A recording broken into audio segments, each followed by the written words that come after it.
berlevel dan berdiferensiasi. Izinkan saya, Lailatul Lutfiyah, membawakan acara pada siang hari ini. Baik, sebelum memulai acara pada siang hari ini, alangkah baiknya kita awali kegiatan ini dengan berdoa terlebih dahulu, supaya acara yang akan berlangsung dapat berjalan dengan lancar. Ala hadiniyah wa fi kulli niyatin sholihah. Al-Fatihah.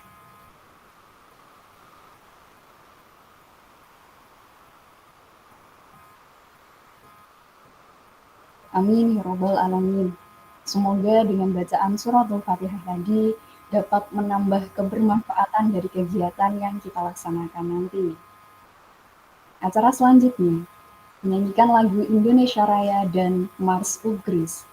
Kepada seluruh hadirin dimohon untuk berdiri dengan hikmat.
Hadirin disilakan untuk duduk kembali. Baik, hadirin yang berbahagia, sebelum memasuki acara inti pada siang hari ini, sudi kiranya Bapak Dr. Lili Arianto untuk memberikan opening speech sebagai arahan kepada kita semua dalam melaksanakan kegiatan pada siang hari ini. Kepada Bapak Dr. Lili Arianto, MPD, disilakan. suara saya bisa masuk? Bisa, Bapak. Masuk, Pak. Assalamualaikum warahmatullahi wabarakatuh. Waalaikumsalam warahmatullahi wabarakatuh. Sejahtera untuk kita semua. Yang terhormat Ibu Norina Happy MPD selaku narasumber di siang hari ini. Yang kami banggakan teman-teman panitia penyelenggara acara webinar di siang hari ini untuk mengoptimalisasi potensi siswa dengan pembelajaran TARL dan berdiferensiasi. Dan tak lupa kebanggaan kami semua para peserta webinar nasional di siang hari ini, yang laporan dari panitia tadi dari berbagai daerah, tidak hanya di Jawa Tengah, tapi juga di Indonesia, tidak hanya mahasiswa PPG, tapi juga mahasiswa S1 ataupun S2, yang memang akhir-akhir ini sedikit dirisaukan dengan IKN, implementasi kurikulum merdeka, yang mana di situ memang lagi hits ya, tertera bahwa ada pembelajaran berdiferensiasi dan TARL. Teman-teman peserta webinar siang hari ini, cocok kiranya ini kita mengundang Ibu Nurina Happy, karena Ibu Nurina Happy MPD ini adalah di kementerian bertugas sebagai pelatih ahli atau fasilitator sekolah penggerak angkatan 1. Angkatan 1, angkatan 2, dan seterusnya itu menandakan kalau boleh dikatakan senior gitu ya. Bu Nurina Happy ini yang awal muawal ya, yang angkatan 1 ini sudah dilatih terlebih dahulu oleh kementerian untuk menjadi pelatih ahli dulu namanya. Sekarang namanya fasilitator sekolah penggerak. Dan Bu Nurina Happy ini kalau tidak salah kemarin izin ke kami itu seringkali mengisi di wilayah Kabupaten Grobogan kalau nggak salah ya.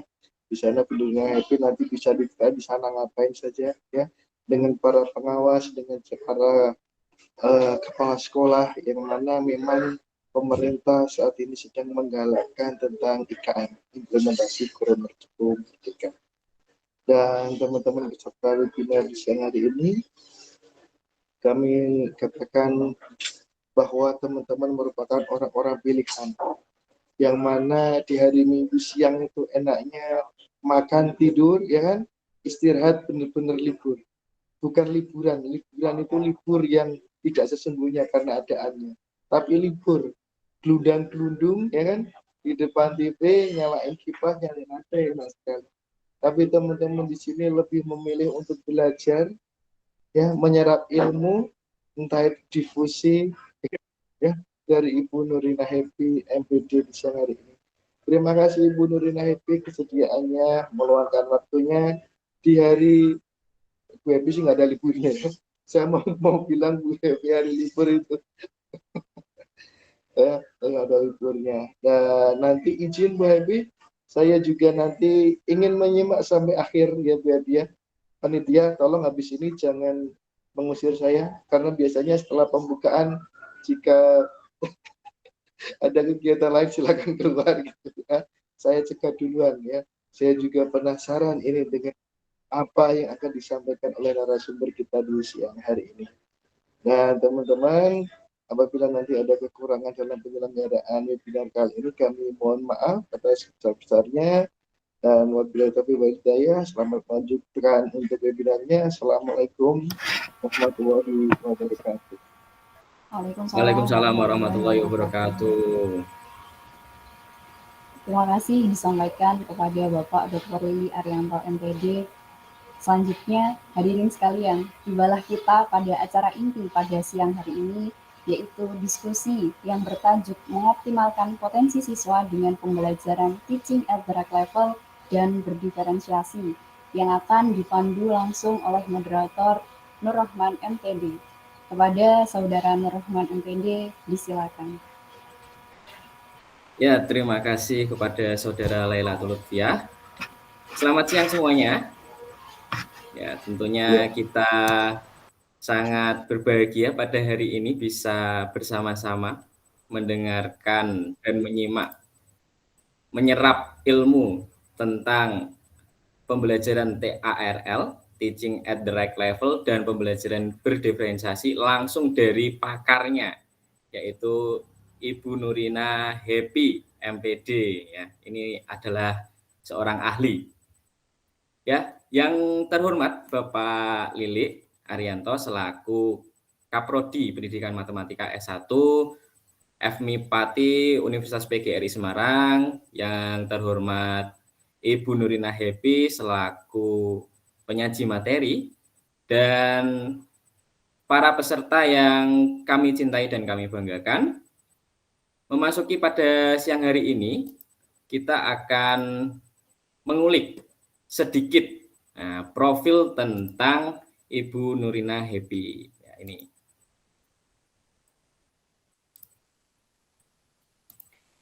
Jadi sudah dibuat sedikit ringkasan tentang Ibu Nurina Happy, pemateri webinar mengoptimalkan potensi peserta didik dengan pembelajaran TARL dan berdiferensiasi. Bu Nurina Happy sendiri ini adalah dosen pendidikan matematika Universitas PGRI Semarang yang memiliki segudang penelitian sejak tahun 2011 serta menjadi pelatih ahli dalam program Sekolah Penggerak Angkatan 1 dan trainer Microsoft dan Google Workspace. Ya, ini adalah work experience dari Ibu Nurina Happy, dosen pendidikan matematika di Universitas PGRI Semarang sejak 2015 hingga sekarang. Kemudian menjadi pelatih ahli Sekolah Penggerak. Program Sekolah Penggerak sendiri adalah upaya pemerintah mewujudkan visi pendidikan Indonesia dalam mewujudkan Indonesia maju, mandiri, dan berdaulat. Kemudian sebagai seorang trainer Microsoft dan Google Workspace for Education, selain sebagai dosen dan pelatih ahli, beliau juga sebagai trainer Microsoft dan Google Workspace. Kemudian ini adalah segudang penelitiannya, jadi kami persingkat saja karena banyak sekali penelitiannya. Ada skripsinya tentang upaya meningkatkan kemampuan berpikir kritis, tesisnya tentang keefektifan problem based learning, kemudian ada jurnal yang sangat banyak disitasi oleh banyak orang, yaitu keefektifan PBL ditinjau dari kemampuan berpikir kritis dan kreatif matematis. Dan kemudian untuk penelitian tahun 2022, beliau telah meneliti tentang berbagai macam. Salah satunya adalah Mathematical Connection Ability of Male Student. Pendidikan beliau sendiri ada sarjana pada Universitas Negeri Yogyakarta dan S1 Yogyakarta dan S2 di Universitas Yogyakarta. Hobi beliau juga sangat bagus sekali, yaitu reading, writing, dan melakukan riset. Ya, yang mau bersilaturahmi silahkan ke Instagram beliau yaitu Nurina Happy. Ya, ini adalah expertnya di software, jurnal, dan publikasi model pembelajaran. Untuk selanjutnya, waktu dan tempat kami berikan kepada beliau. Terima kasih. Baik, terima kasih Mas Man. Wah, impress sekali ini dengan yang disiapkan oleh panitia. Terima kasih sekali. Bismillahirrahmanirrahim. Assalamualaikum warahmatullahi wabarakatuh. Waalaikumsalam. Waalaikumsalam warahmatullahi wabarakatuh. Ya, sambil saya izin share screen ya.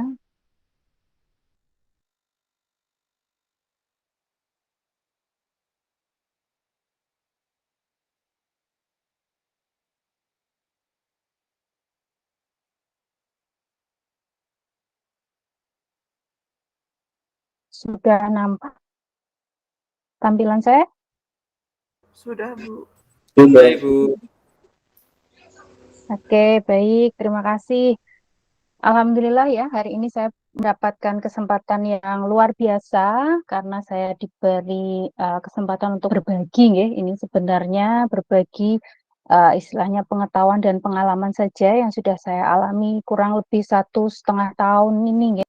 Hampir 2 tahun mendampingi sekolah penggerak untuk angkatan yang pertama. Nah, jatuh bangunnya mereka itu dalam hal pemahaman mungkin sama seperti Bapak Ibu saat ini ya.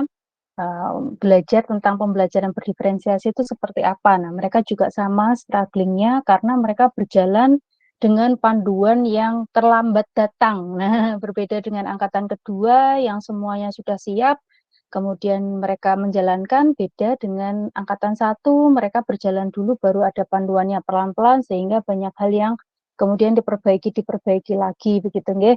Nah, hari ini kita akan membahas tentang teaching at the right level dan pembelajaran berdiferensiasi. Nah, kemarin saya sempat diskusi dengan Pak Lili, ternyata mahasiswa ini masih bingung bedanya TARL dengan pembelajaran berdiferensiasi itu seperti apa begitu nggih. Nah, semoga ini nanti menjadi pemantik untuk Bapak Ibu dan saudara semua untuk menggali lagi ya. Saya harap ini hanya pemantik saja, penyemangat saja. Nanti Bapak Ibu bisa melanjutkan proses belajarnya dengan mencari sumber belajar yang lain ya, sehingga ragam pengetahuan dan pengalaman yang Bapak Ibu dapatkan bisa lebih bervariasi, sehingga nanti ketika Bapak Ibu menerapkan itu bisa lebih mantap begitu. Nah, tadi sudah diperkenalkan, saya dosen Universitas PGRI Semarang, dosen pendidikan matematika. Saya bekerja selain sebagai dosen, sebagai pelatih ahli, sebagai trainer di Microsoft dan Google Master. Kemudian kemarin sempat ada Gria Bisnis Digital juga, dan saya salah satu problem solver di Zenius gitu ya. Ini kontak saya kalau Bapak Ibu mau menghubungi, atau mungkin dari sini nanti akan belajar lebih dalam atau ada yang mau ditanyakan, monggo silakan hubungi saya. Karena beberapa peserta dari seminar-seminar yang saya isi itu biasanya berlanjut belajar lebih dalam lagi atau sekedar konsultasi ini seperti apa, ada masukan dan lain-lain, monggo silahkan. Nah, sebelum kita mulai, mari kita berefleksi terlebih dahulu Bapak Ibu. Kalau di BPG sudah biasa ya, kita mulai dari diri. Nah, kita melakukan refleksi, pernah nggak peserta didik Bapak Ibu mengalami kesulitan dalam mengerjakan tugas yang seharusnya sudah dipahami oleh mereka? Dan kenapa kira-kira hal tersebut bisa terjadi? Atau kalau Bapak Ibu saat ini belum mengajar di sekolah, mungkin pengalamannya mendampingi saudara ya, anak-anak belajar, atau mungkin pengalaman semasa praktek mengajar dulu, gitu ya, waktu S1, kira-kira pernah nggak mengalami kesulitan, anak-anak itu kesulitan ya memahami, padahal seharusnya karena sudah melalui proses belajar, harusnya mereka sudah paham, tapi kok ternyata belum. Kira-kira kenapa itu ya? Ada yang mau sharing mungkin silahkan, satu orang.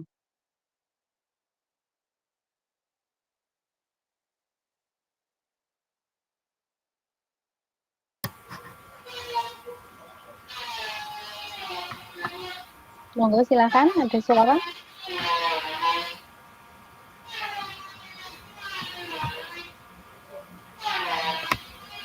Mas Nur Rahman mungkin. Ya, silahkan. Ya, Ibu Nurina, salam kenal. Salam kenal. Ya, sebelum mengikuti perkuliahan PPG ini, sebelumnya saya beberapa kali mengajar di sekolah. Salah satunya itu jenjang SMP. Nah, kebetulan terakhir, berarti awal tahun ini, tahun ajaran baru sebelum mulai PPG kan sudah lebih dulu masuk tahun ajaran baru ya Bu. Nah itu saya sudah mengajar sebenarnya di SMP dan kebetulan mendapatkan kelas 7. Berarti kan siswanya baru lulus SD dan masuk SMP. Nah itu ternyata waktu masuk SMP saya kan jurusan matematika, jadi mengajar sebagai guru matematika itu mereka hitungan dasarnya itu jauh dari seharusnya level anak SMP.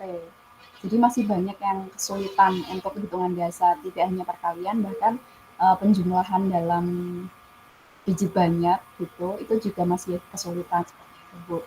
Mungkin kalau penyebabnya salah satunya karena ini juga pasca pandemi ya Bu ya, bisa jadi ya karena mereka beberapa tahun terakhir mereka habiskan di SD, mereka kan sekolahnya secara daring seperti itu. Mungkin itu juga sebagai salah satu penyebab terjadinya hal tersebut sih kalau menurut saya, Bu.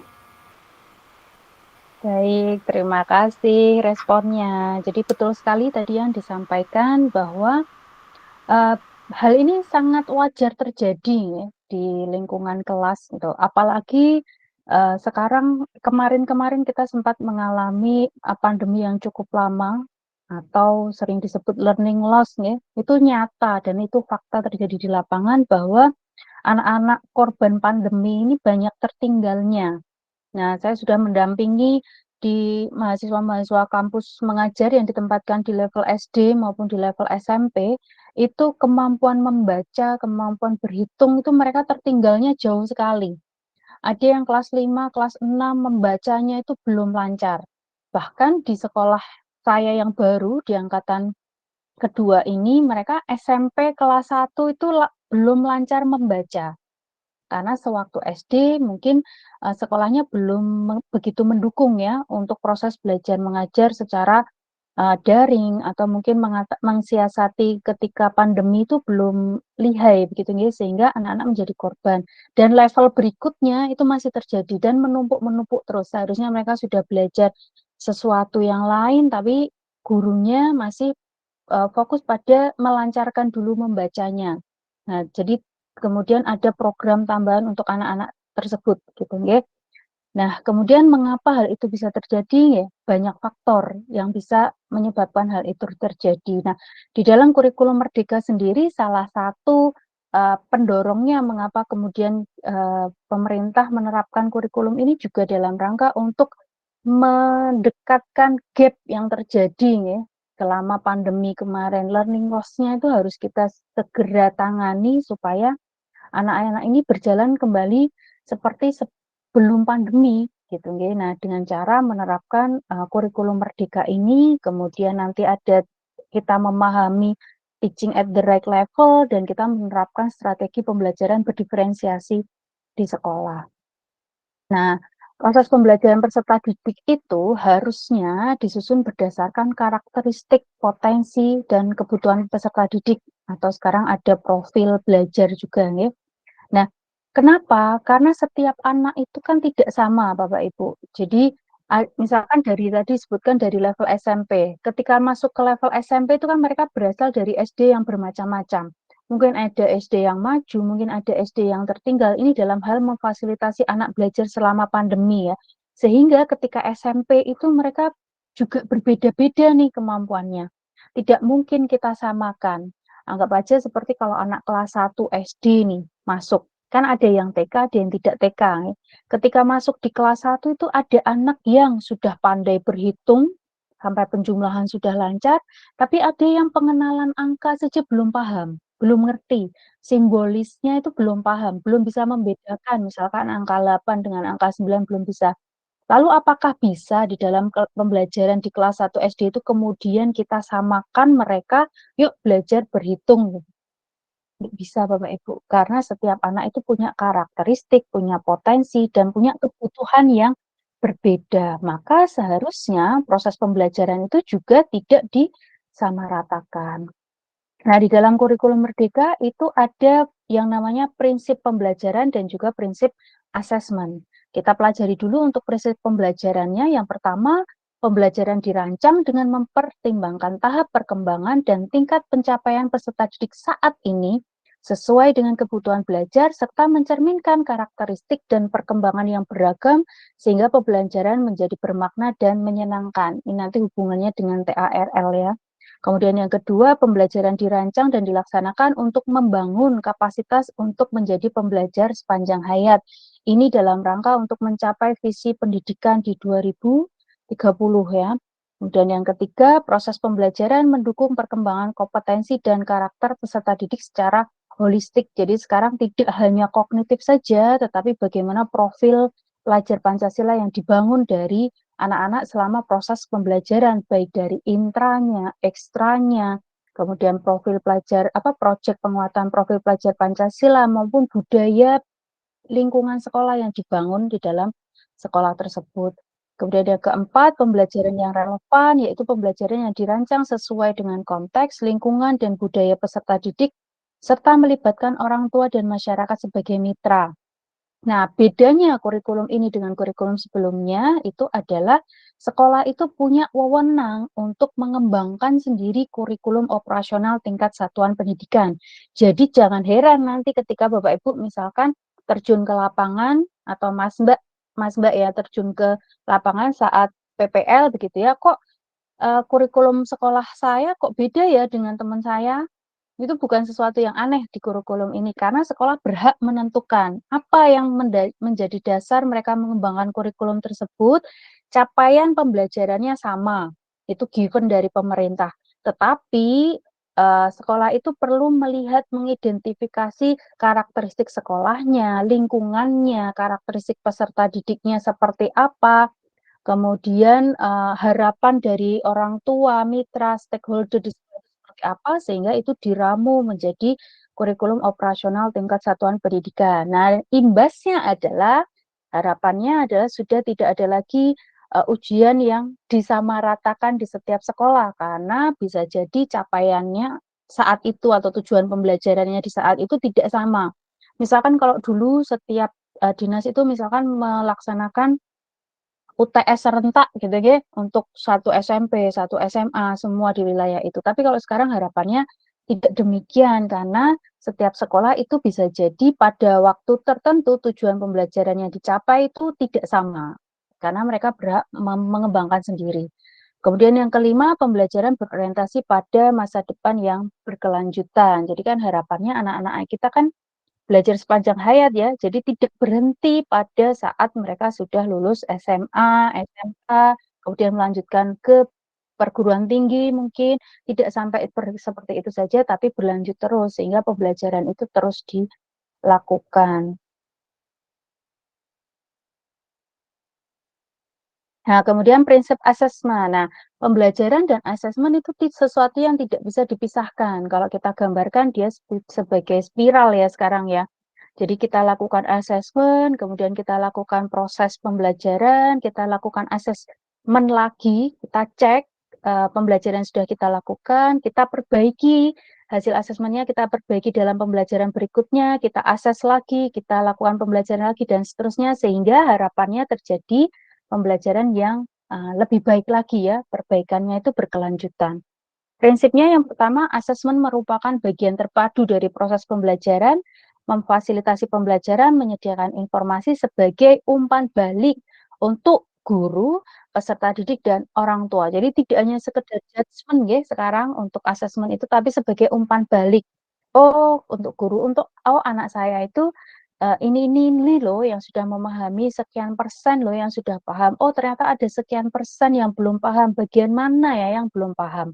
Peserta didik, dia bisa tahu dari hasil asesmen, oh ternyata saya lemah di bagian ini. Saya perlu nih meningkatkan diri saya bagian ini. Oh, ketika belajar itu, saya ketika berkelompok itu kekurangannya begini-begini. Oh, pembelajaran berikutnya saya perlu melakukan tindak lanjut yang seperti apa. Untuk orang tua juga sama, karena tadi melibatkan orang tua sebagai mitra, jadi sekarang pembelajaran itu tidak boleh ya, orang tua datang ke sekolah, nyoh gitu ya, diserahkan semuanya kepada guru, enggak ya, orang guru berhak melibatkan orang tua sebagai pendamping belajar di rumah, sumber belajar untuk anak-anak, dan seterusnya.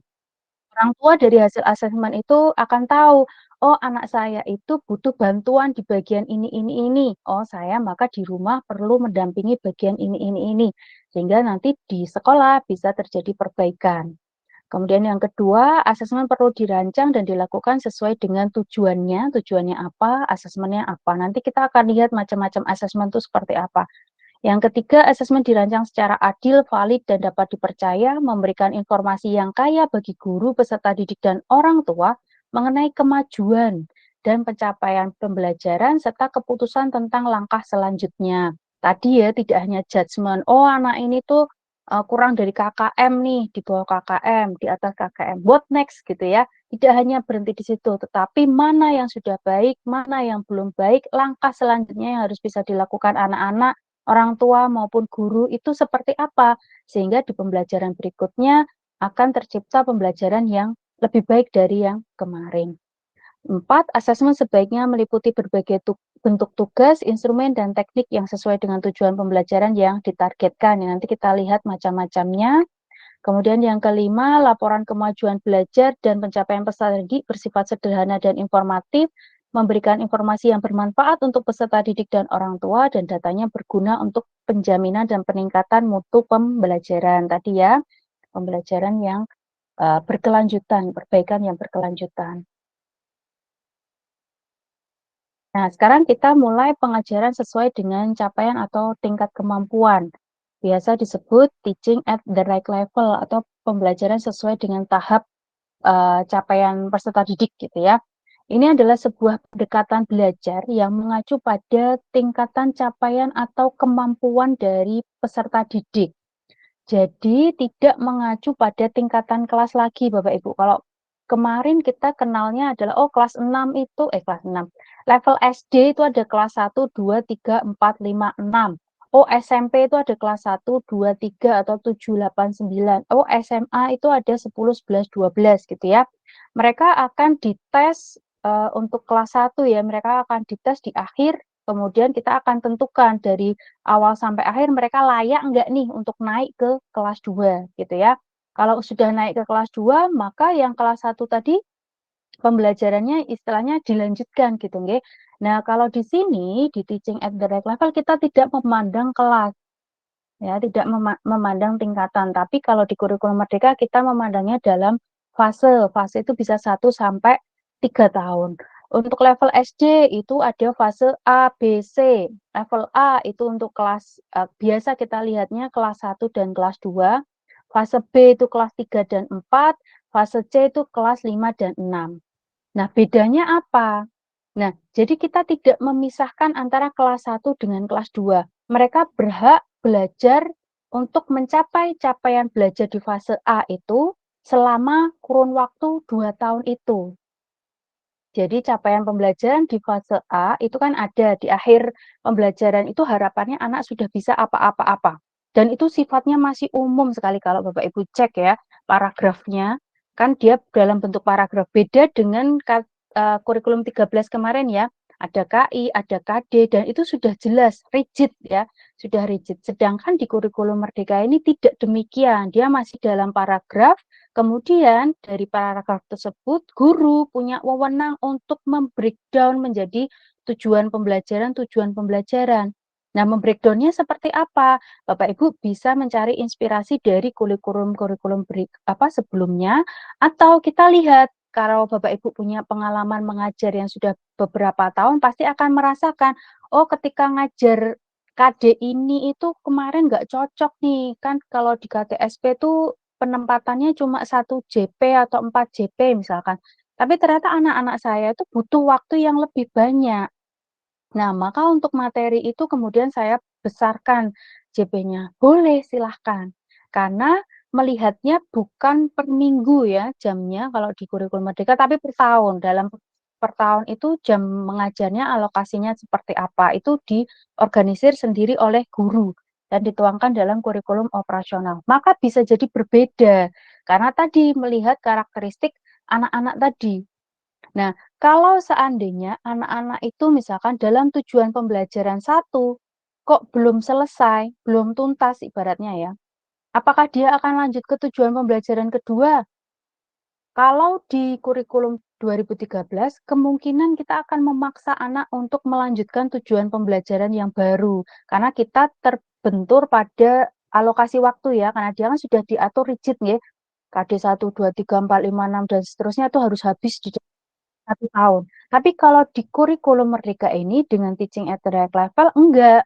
Ketika tujuan pembelajaran 1 kok dia belum tuntas, dia masih punya waktu yang panjang loh untuk ngejar. Yang penting di akhir fase capaiannya itu bisa tercapai. Nah, terus gimana nanti? Kok anakku beda-beda dong gitu ya. Nah, maka sekolah perlu melakukan program yang namanya membantu anak-anak yang belum mencapai capaian ini. Gitu. Nah, sekolah-sekolah ini diharapkan punya program khusus untuk membantu anak-anak yang belum tuntas ini tadi. Bisa dengan remedial, bisa dengan program ibaratnya apa ya, pelajaran tambahan gitu ya untuk anak-anak sehingga ketika di kelas supaya guru tidak repot nih bayangannya ketika program belajar kan wah berarti saya siswanya 30, berarti saya harus memfasilitasi 30 anak yang berbeda-beda nih.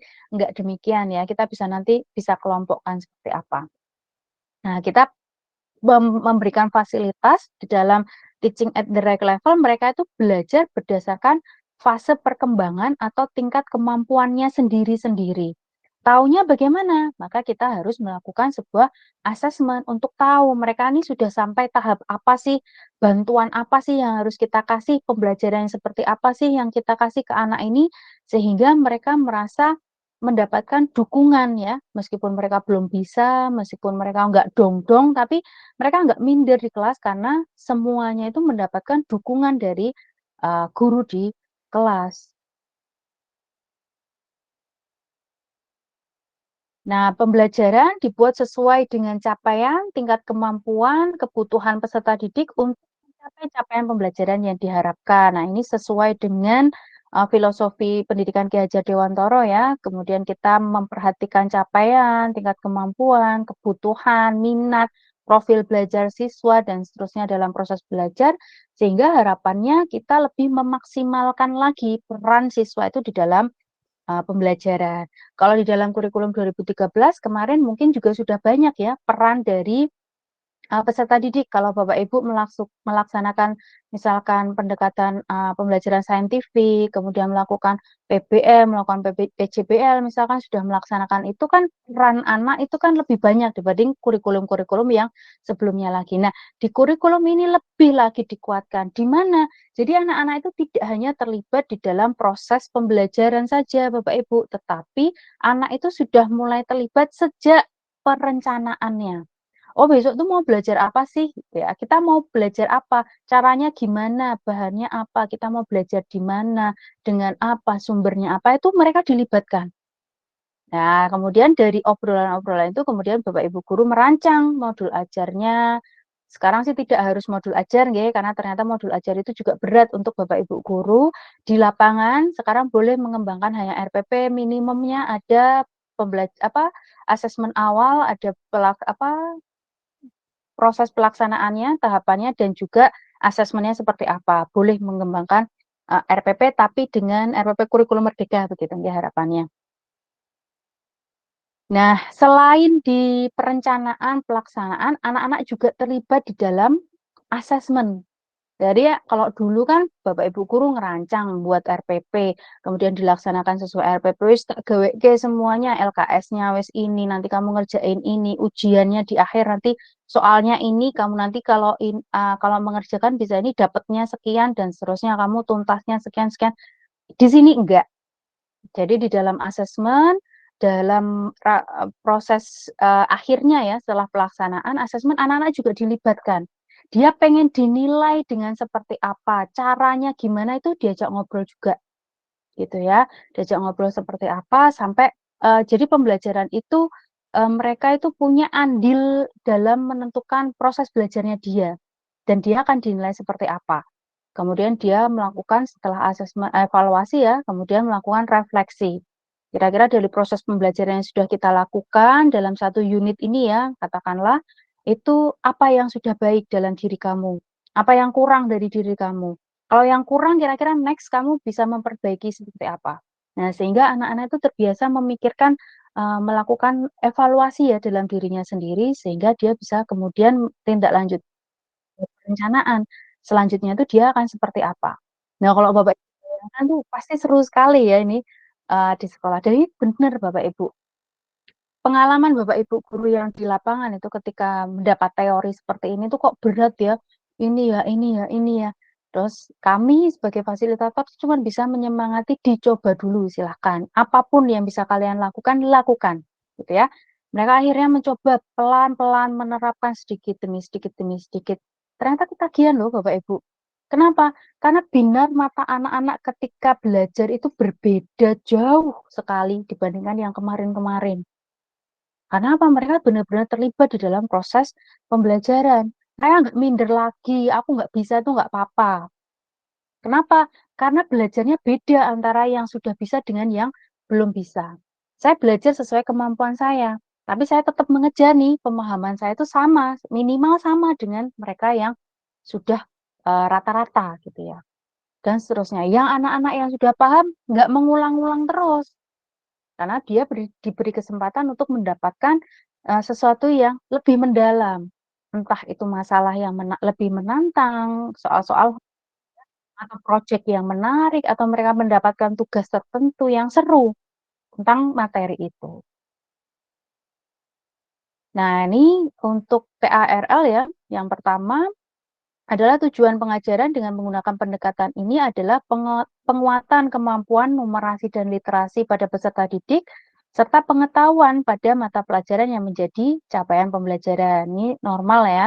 Kemudian yang kedua, peserta didik tidak terikat pada tingkatan kelas, tadi sudah dijelaskan, namun dikelompokkan berdasarkan fase perkembangan ataupun sesuai dengan tingkat kemampuan peserta didik yang sama. Jadi kalau level SMP itu sudah tidak ada kelas 1, 2, 3.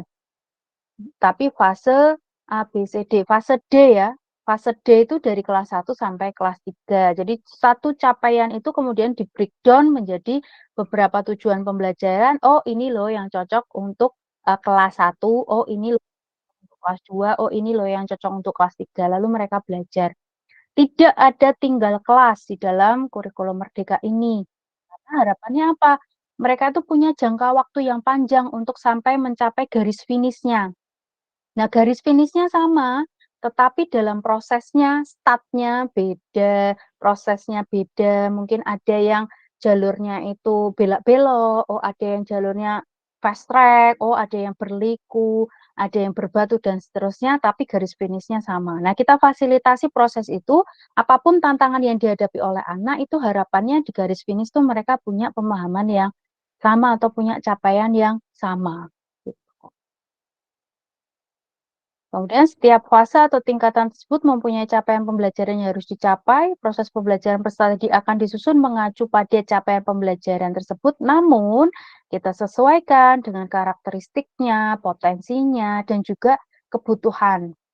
Kecerdasannya bagaimana, mereka punya kecerdasan seperti apa, learning modalities-nya seperti apa sih mereka itu, sehingga kita bisa memberikan fasilitas belajar sehingga mereka lebih terpacu belajarnya itu lebih dibandingkan ketika dia tidak diperhatikan. Gitu. Kemajuan hasil belajar akan ditentukan berdasarkan evaluasi pembelajaran. Peserta didik yang belum mencapai capaian pembelajaran di fasenya akan mendapatkan pendampingan oleh pendidik untuk bisa mencapai capaian pembelajaran tersebut, sehingga ada tinggal kelas karena ada program yang harus ditetapkan oleh sekolah sehingga anak-anak ini bisa tuntas dalam setiap tujuan pembelajaran. Nah, kalau kita pikir-pikir kembali ya, berarti untuk menerapkan pendekatan pengajaran ini, apa sih yang harus kita lakukan pertama kali? Silahkan, mungkin ada gambaran. Ya, mungkin ada gambaran dari para peserta. Silahkan.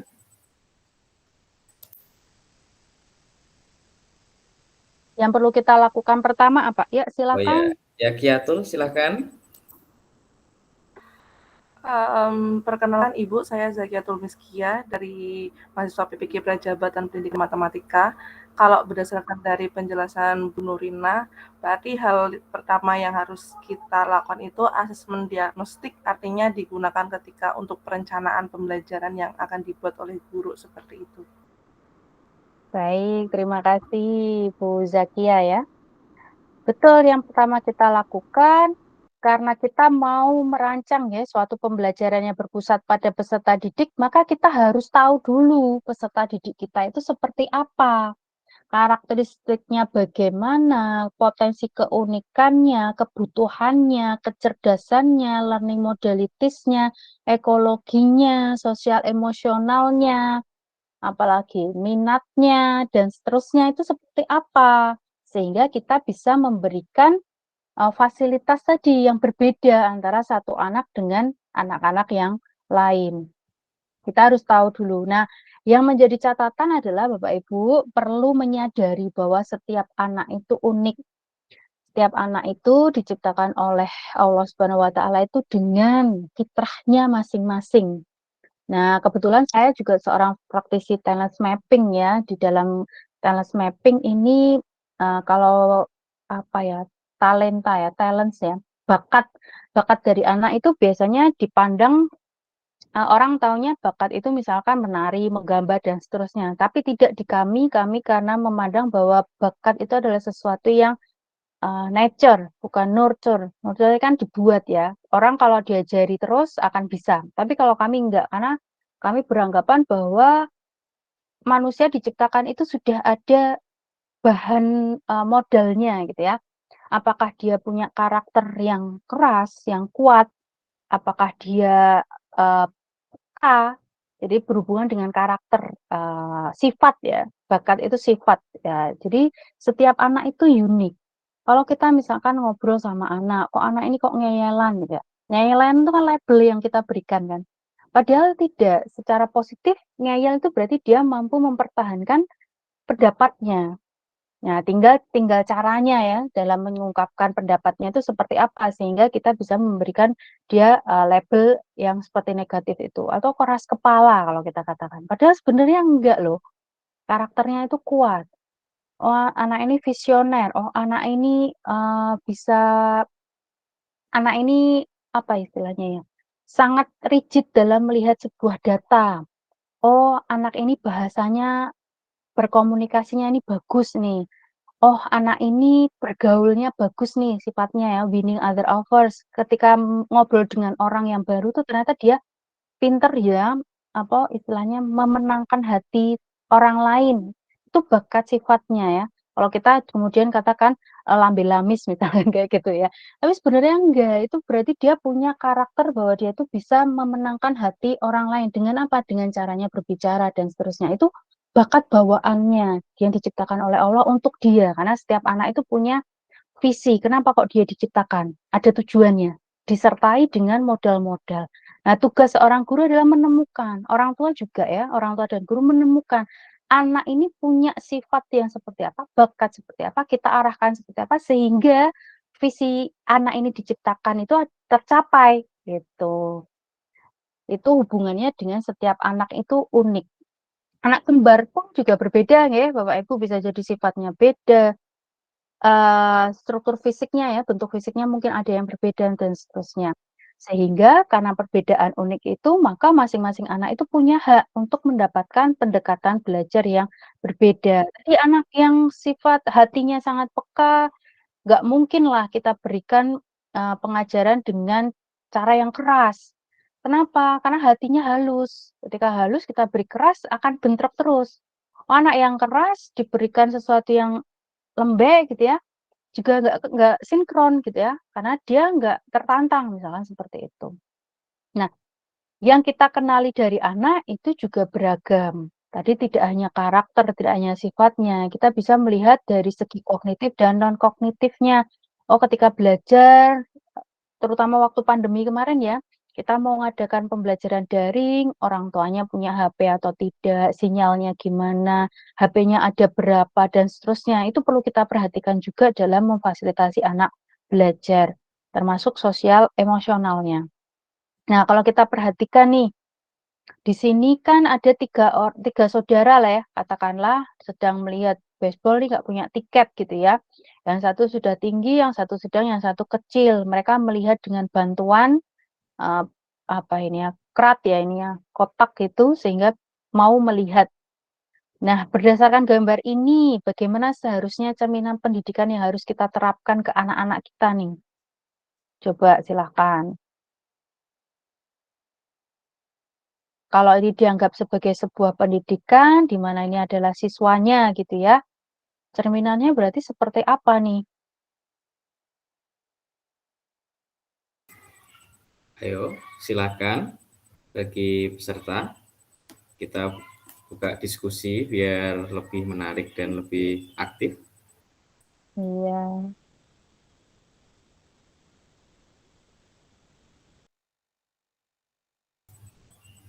Mungkin saudari Susan mau menanggapi?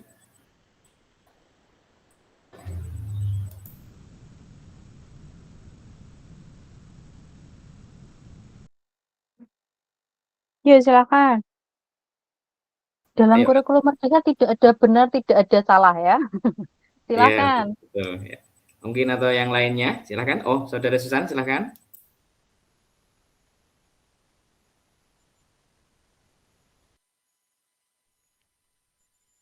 Saya mau izin menjawab, Bu. Ya, Saudara silakan. Safrida, silakan. Kalau dari ketiga gambar tersebut, kalau diibaratkan dengan siswa, menurut saya itunya Bu, kayak scaffolding-nya itu berbeda-beda dari yang tinggi, yang rendah, dan yang paling kecil gitu. Kayak dari kalau dicerminkan dari dukungan orang tua ya mungkin yang lebih kecil itu yang lebih banyak dibandingkan dengan yang kakaknya ini, yang paling tinggi ini. Begitu Bu. Oke, terima kasih. Jadi ini anggap kalau kita anggap ini sebuah pendidikan gitu ya, siswa kita itu beragam, beda. Suara saya mantul? Sudah ya? Oke. Nah, di sini siswa kita ada 3 Bapak Ibu. Yang satu sudah tinggi, yang satu sedang, yang satu pendek. Sama-sama mau lihat. Tanpa bantuan, mereka sama-sama tidak bisa melihat. Kemudian kita sebagai seorang guru ingin membantu nih. Membantu anak-anak itu untuk bisa mencapai, katakanlah tujuannya tadi adalah lihat pertandingan. Kalau kita berikan bantuan yang sama, apakah tujuannya sama-sama tercapai? Ternyata enggak, gitu ya. Anak yang besar ketika diberi bantuan bangku ini kelebihan banyak ya, dia bisa lihat dan kelebihan. Malah ketahuan ya kalau kita nggak beli tiket tapi lihat dari luar stadion gitu ya. Yang tengah ini pas ketika diberi satu ini pas. Yang beda adalah yang kecil ini. Hanya satu ya dia tidak bisa melihat apa-apa.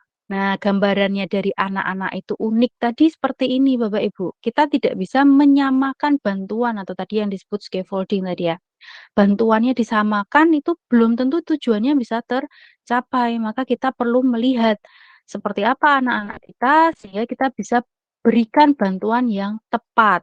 Oh, yang anak besar itu nggak perlulah dikasih bantuan karena ternyata nggak pakai apa-apa pun dia udah bisa lihat gitu ya. Yang tengah ternyata yang kecil ini butuh 2. Beda ya bantuan yang diberikan tapi tujuannya sama tercapai.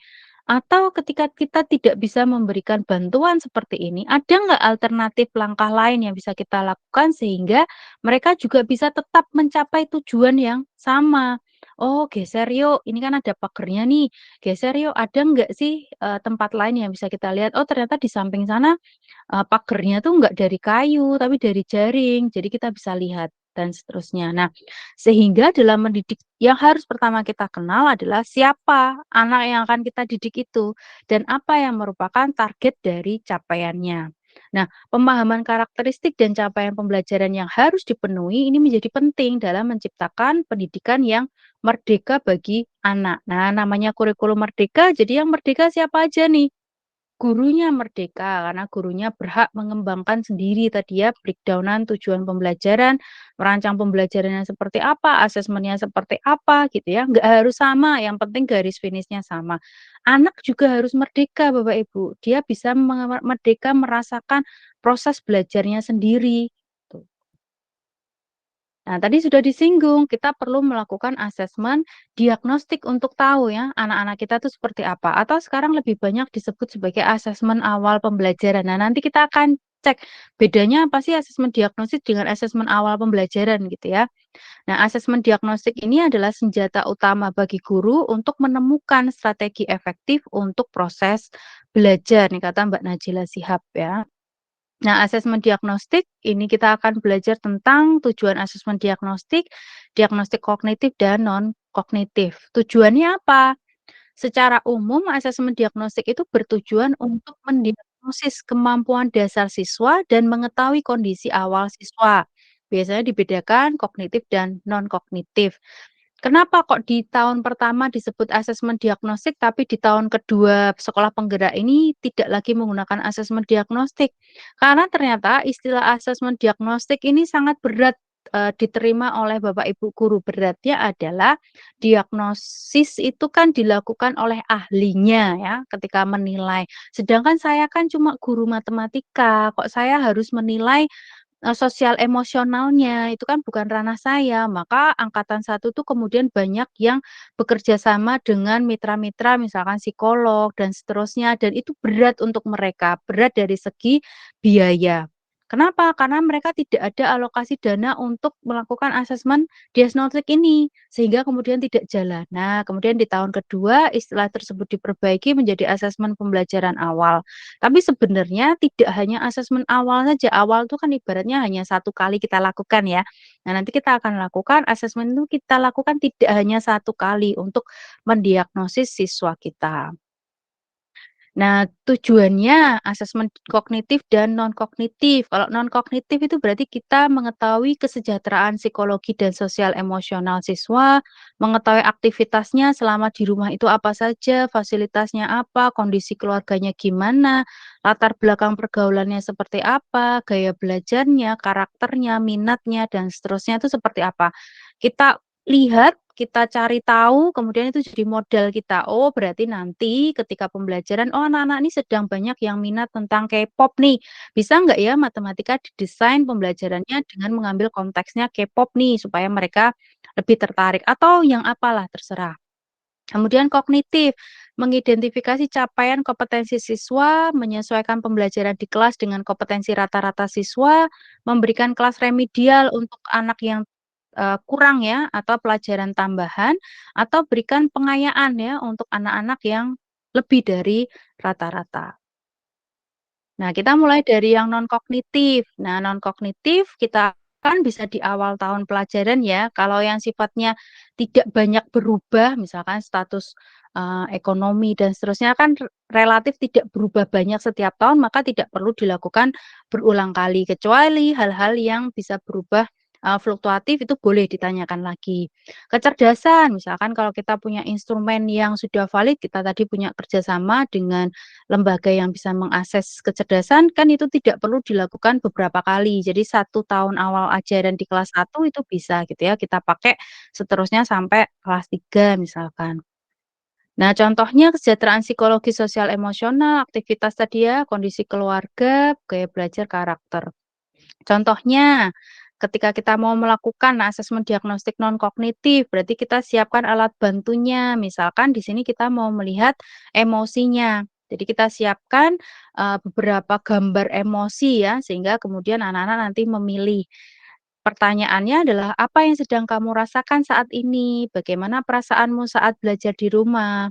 Nah, ini penting. Kenapa? Karena nanti selama proses pembelajaran tuh dia emosinya akan seperti apa ketika dia ada masalah, wes ada masalah di rumah ya, misalkan puber, ada permasalahan dengan crash dengan temannya, diminta belajar, belajarnya kelompok dengan orang yang sedang bermasalah, itu akan terjadi masalah di dalam pembelajaran. Maka kita perlu tahu nih, anak-anak ini kesiapannya seperti apa dari segi emosi.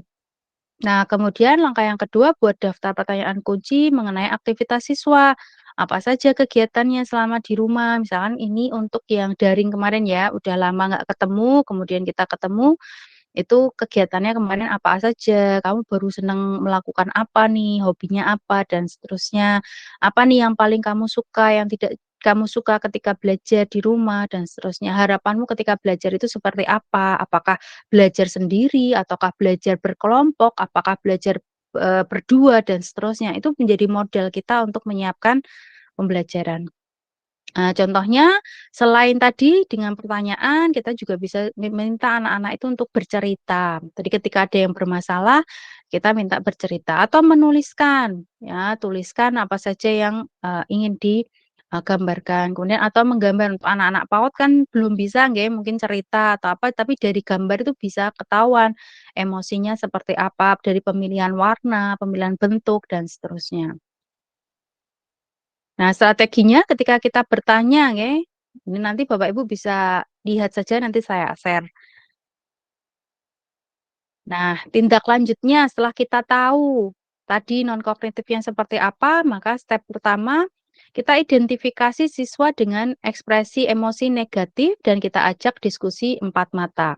Kemudian menentukan tindak lanjut dan mengomunikasikan dengan siswa serta orang tua bila diperlukan. Kalau itu dirasa mengganggu ya, kita perlu libatkan orang tua juga. Kemudian ulangi pelaksanaan asesmen non-kognitif pada awal pembelajaran. Ini kalau untuk sesuatu yang berubah-ubah, misalkan emosi tadi kan berubah-ubah ya, maka kita lakukan ulangi lagi. Nah, sekarang untuk asesmen kognitif. Nah, tujuannya adalah mendiagnosis kemampuan dasar siswa dalam topik sebuah mata pelajaran. Asesmen diagnostik kognitif itu dilaksanakan secara rutin dan disebut asesmen diagnostik kognitif berkala pada awal pembelajaran, akhir, dan juga selama proses ya membahas topik dan waktu lain. Ini kita kelompokkan menjadi formatif dan sumatif. Nah, bedanya apa? Kalau formatif berarti tujuannya untuk memberikan informasi atau umpan balik bagi pendidik dan peserta didik untuk memperbaiki proses belajar. Bisa dilakukan di awal. Nah, ini sekarang yang dipakai adalah asesmen awal pembelajaran. Padahal sebenarnya tidak hanya di awal pembelajaran, tetapi selama proses pembelajaran itu juga kita lakukan asesmen formatif. Nah, kalau di awal pembelajaran maka kita pengen tahu ya kesiapannya si siswa itu untuk mempelajari materi ajar dan juga tujuan itu sudah sampai apa. Prasyaratnya sudah terpenuhi atau belum? Kalau belum, bagian mana yang belum terpenuhi? Banyakkah atau sedikitkah? Nah, itu informasi itu kita pakai untuk nanti strateginya berarti kira-kira anak ini sebelum masuk ke tujuan pembelajaran yang baru, anak ini perlu kita apakan gitu ya. Digunakan untuk merancang pembelajaran atau asesmen yang dilakukan selama proses pembelajaran, di mana untuk mengetahui perkembangan peserta didik dan sekaligus pemberian umpan balik yang cepat.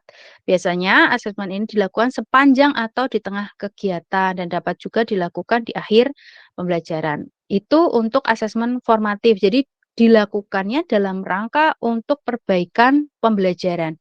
Kalau di tahun pertama kemarin, formatif ini ikut dinilai. Jadi yang kualitatif pun kemudian dikuantitatifkan sehingga lalu muncul di dalam rapor. Jadi rapor itu ada data tes, ada non tes gitu ya kalau rapor yang angkatan 1.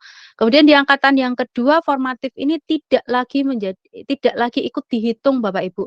Jadi karena fungsinya formatif itu bukan untuk nilai akhir, tetapi untuk perbaikan dalam proses pembelajaran. Jadi ketika ada masalah tuh langsung diperbaiki, diperbaiki, diperbaiki. Jadi tidak berlarut-larut ya. Itu fungsi untuk mengecek ya ketercapaian keseluruhan tujuan pembelajaran. Jadi dilakukan di akhir proses pembelajaran, dapat juga dilakukan setelah mencapai beberapa tujuan pembelajaran ya, 2 atau lebih baru dilakukan sumatif itu juga bisa. Nah, bentuknya, biasanya yang terkenal itu kan tes tertulis ya. Kalau matematika soal pilihan ganda, soal esai gitu ya.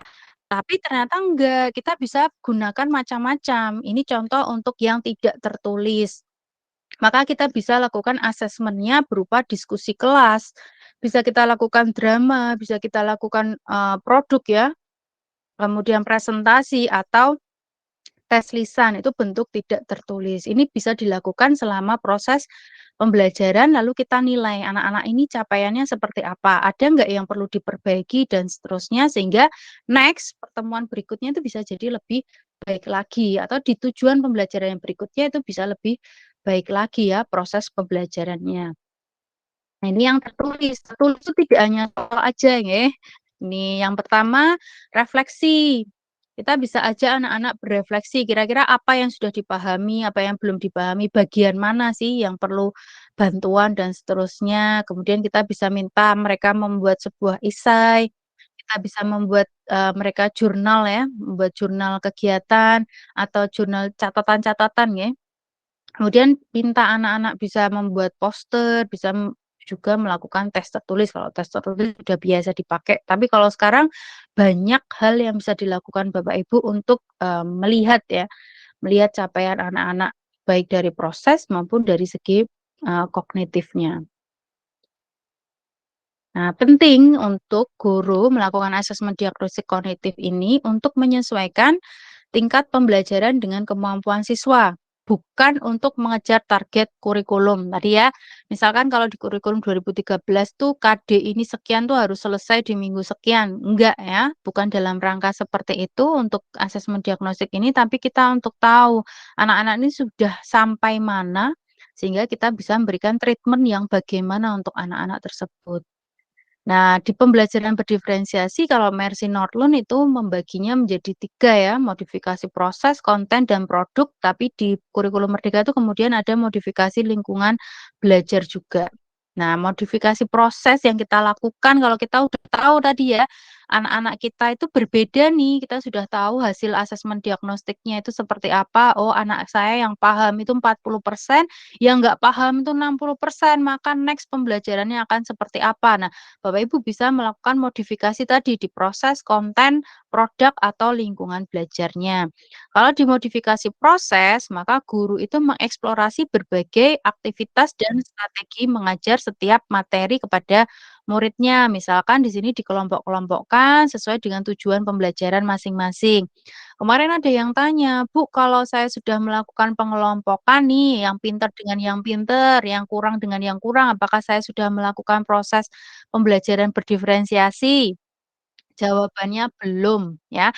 Ketika hanya mengelompokkan seperti itu tanpa ada alasan yang make sense ya, yang masuk akal, kenapa kok anak harus dikelompokkan seperti itu, dia mau ngapain belum jelas, maka dia belum melakukan pembelajaran berdiferensiasi. Jadi pengelompokan itu harus ada tujuannya untuk apa gitu ya.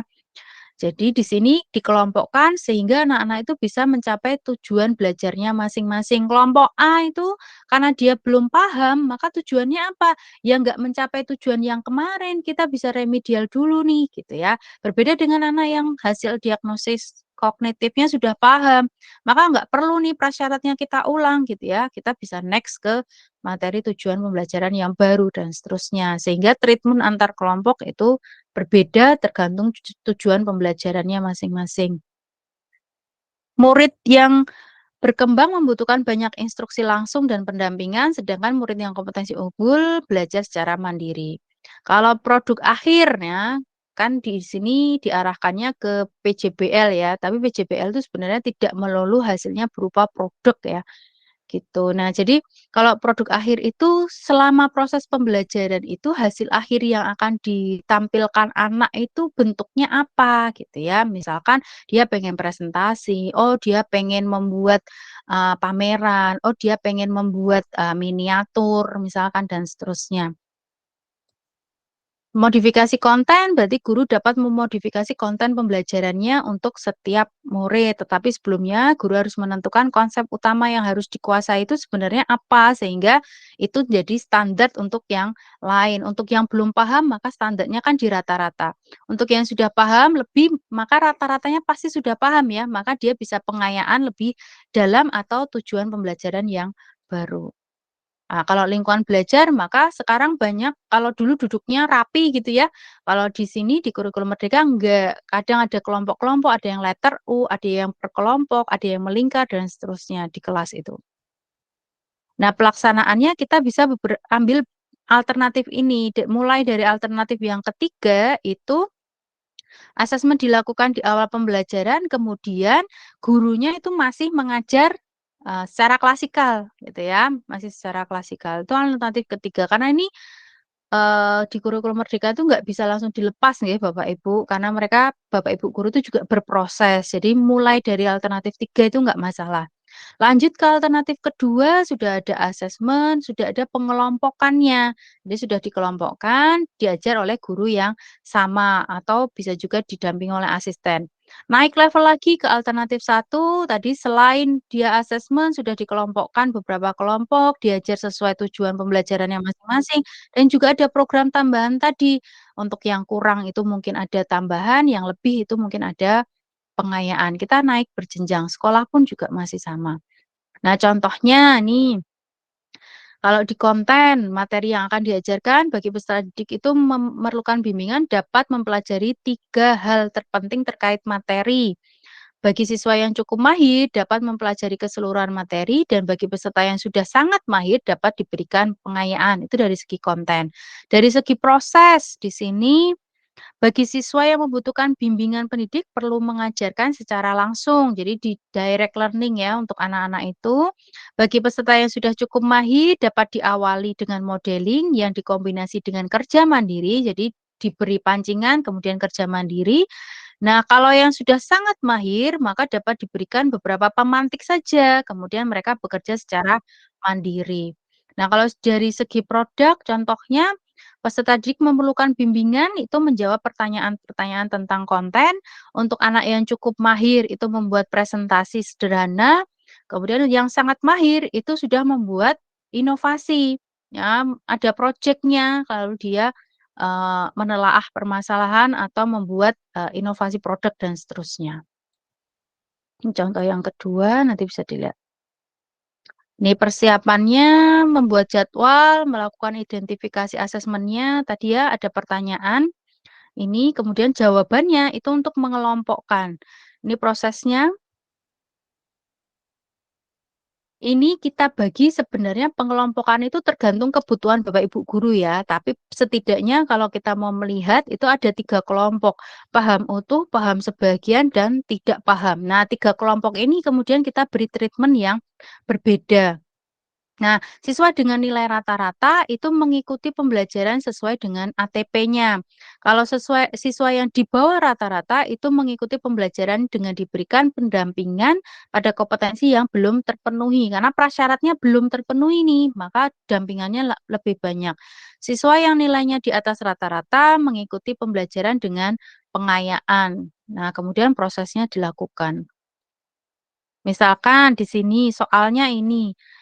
Di sini ada pensil, kemudian ada penggaris. Pertanyaannya panjang pensilnya berapa, gitu ya.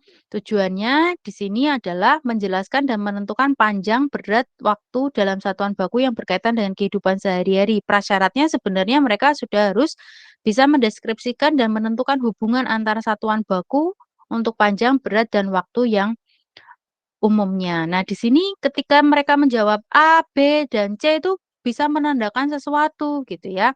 Harusnya berapa ya ini ya? Panjang pensilnya?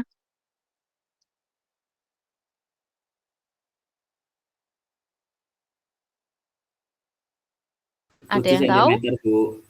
Ya, harusnya 7 ya, 10 dikurangi 3. Oh, Iya. ternyata ada anak loh yang jawab 10. Oh, ada anak loh yang jawabnya 3. Terus harus saya apakan gitu ya. Nah, yang menjawab B itu berarti paham utuh, maka dia itu bisa melanjutkan ke tujuan pembelajaran yang berikutnya. Mau belajar apa setelah dia paham cara mengukur tadi ya.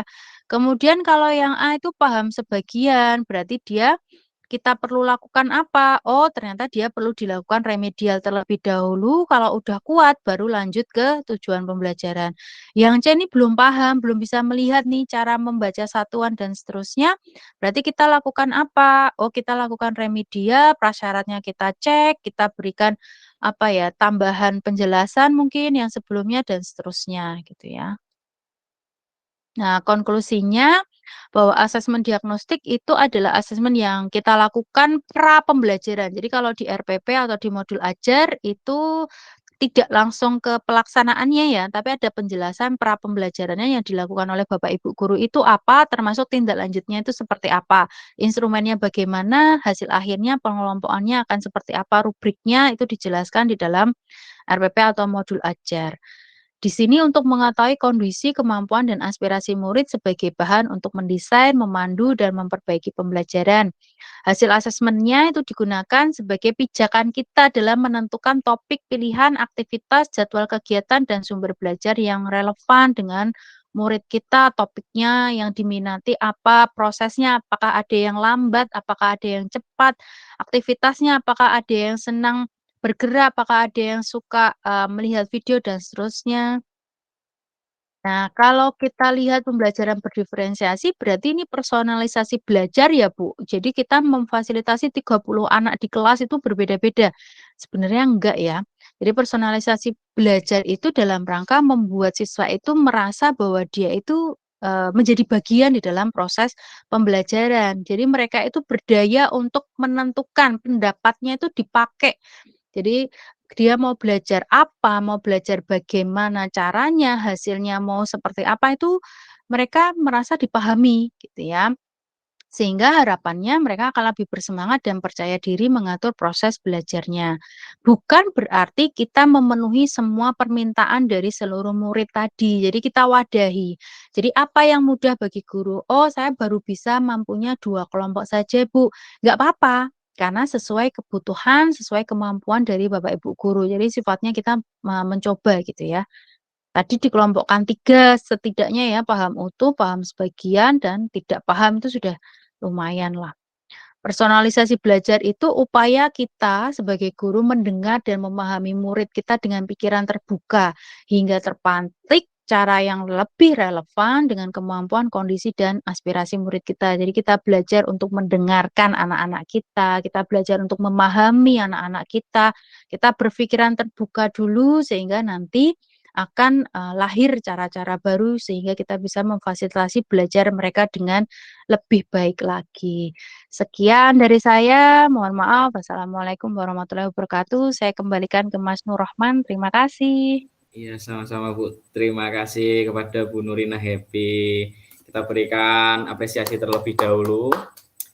Pemaparan yang sangat menarik tadi, ada beberapa poin yang saya garis bawahi tadi tentang pembelajaran yang berkelanjutan, pembelajaran itu harus sepanjang hayat, kemudian setiap anak ternyata ini adalah unik. Jadi sudah seharusnya pembelajaran juga kita sesuaikan dengan kebutuhan masing-masing, kemudian asesmen juga harus disusun secara baik sesuai dengan tujuan.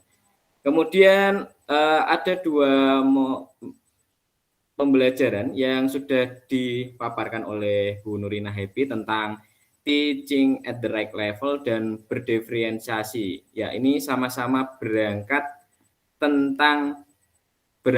dari tes asesmen diagnostik. Nah, ini memicu pertanyaan pemantik. Jadi pada kesempatan kali ini saya akan buka 1 termin dan 3 penanya. Silahkan.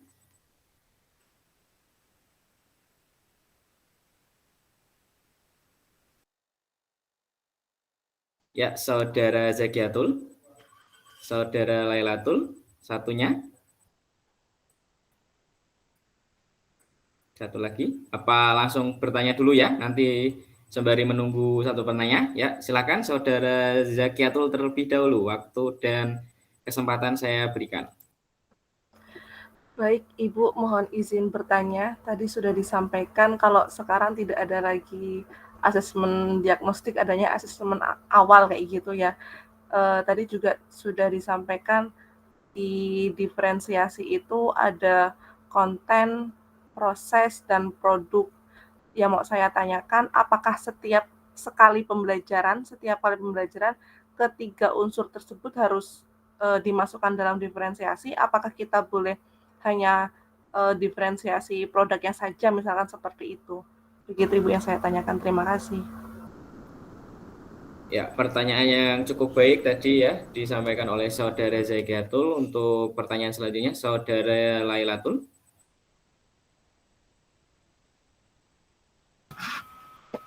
Baik, ya terima kasih Ibu Nurina Happy atas pemaparannya tadi.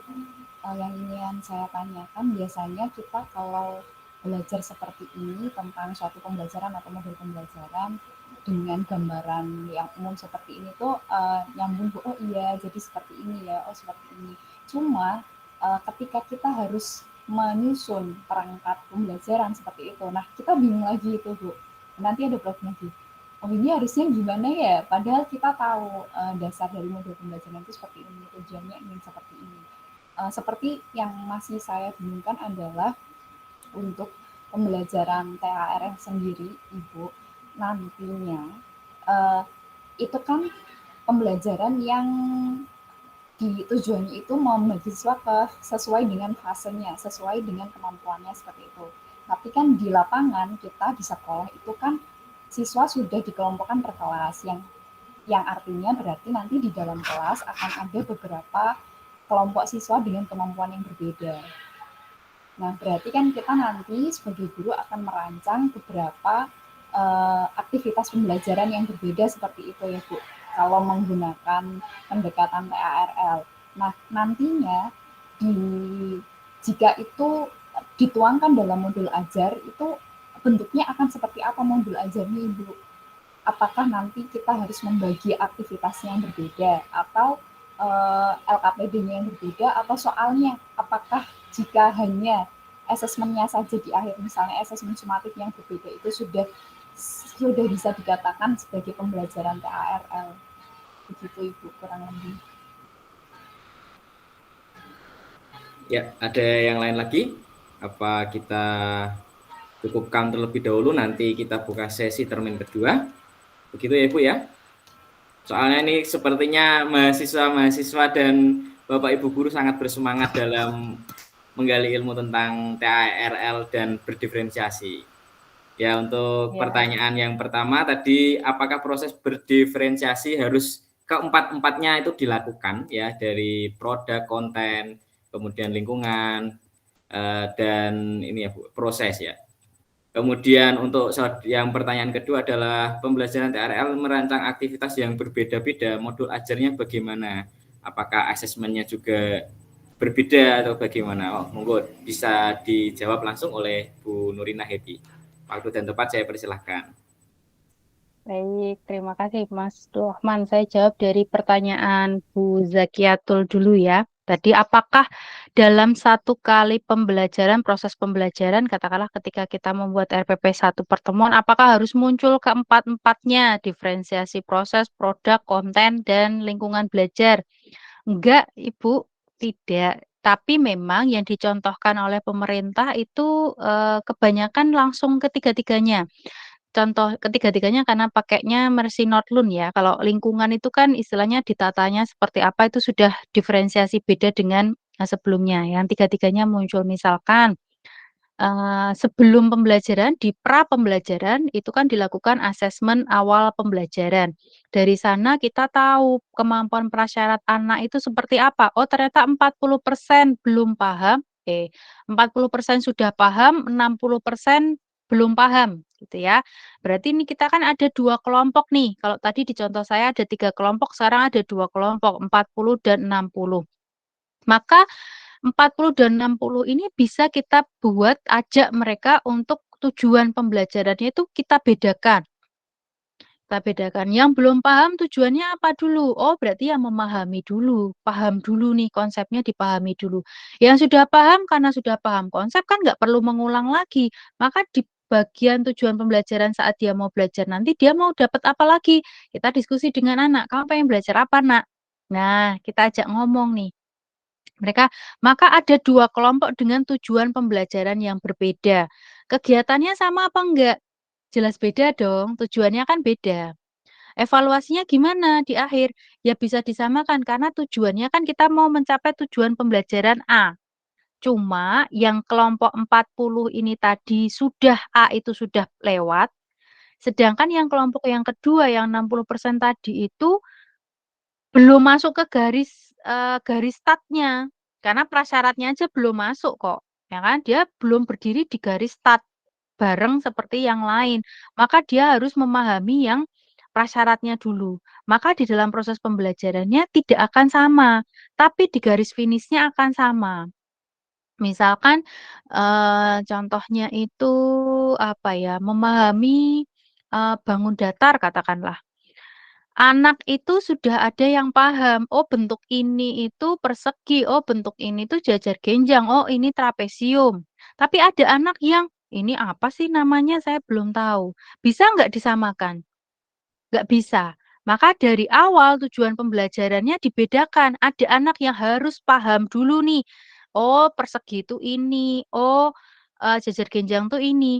Tapi untuk anak yang sudah paham, maka dia akan lanjut. Misalkan apa?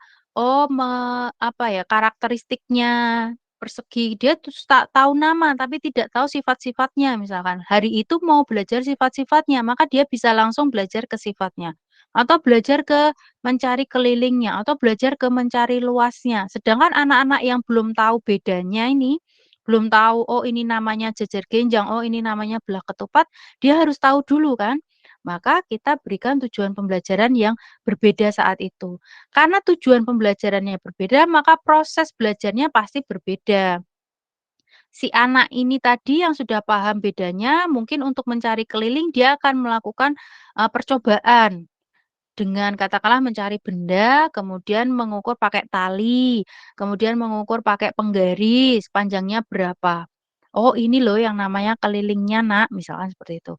Sedangkan tujuan pembelajaran yang mau mengenal tadi enggak melakukan eksperimen itu. Dia cukup mencari benda-benda nih, kemudian dikelompokkan. Gurunya bikin list gitu ya, contoh benda yang persegi, lalu anak-anak nyari persegi itu yang mana aja.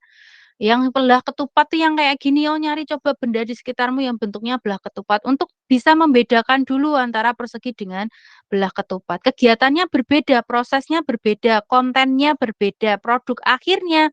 Nah, tinggal tanya, pengennya apa? Oh, mau mempresentasikan. Oh, kelompok yang tadi, yang 60 tadi, goal akhirnya adalah mempresentasikan nih. Saya udah paham loh bedanya belah ketupat dengan persegi itu ini loh. Contohnya bendanya ini. Sedangkan untuk anak yang sudah paham tadi, karena dia bereksperimen, maka dia bisa membuat video. Misalkan produk akhirnya berupa video. Nah, dari proses ini berarti ada tiga-tiganya itu jalan. Tapi apakah harus seperti itu terus? Tidak, tergantung apa? Kebutuhannya. Nah, Bapak Ibu guru selaku guru yang menghandle di kelas ya, fasilitator di kelas itu kebutuhannya seperti apa? Pengen diakomodasi seperti apa anak-anak itu? Perbedaannya kan banyak nih. Nah, kita akan melihat perbedaannya dari apa, lalu kita fasilitasi bagian yang mana? Apakah prosesnya, apakah kontennya, apakah produk akhirnya? Begitu. Jadi tidak harus tiga-tiganya, tapi kalau bisa lebih baik gitu. Jadi kalau di kami itu tidak pernah memaksa ya.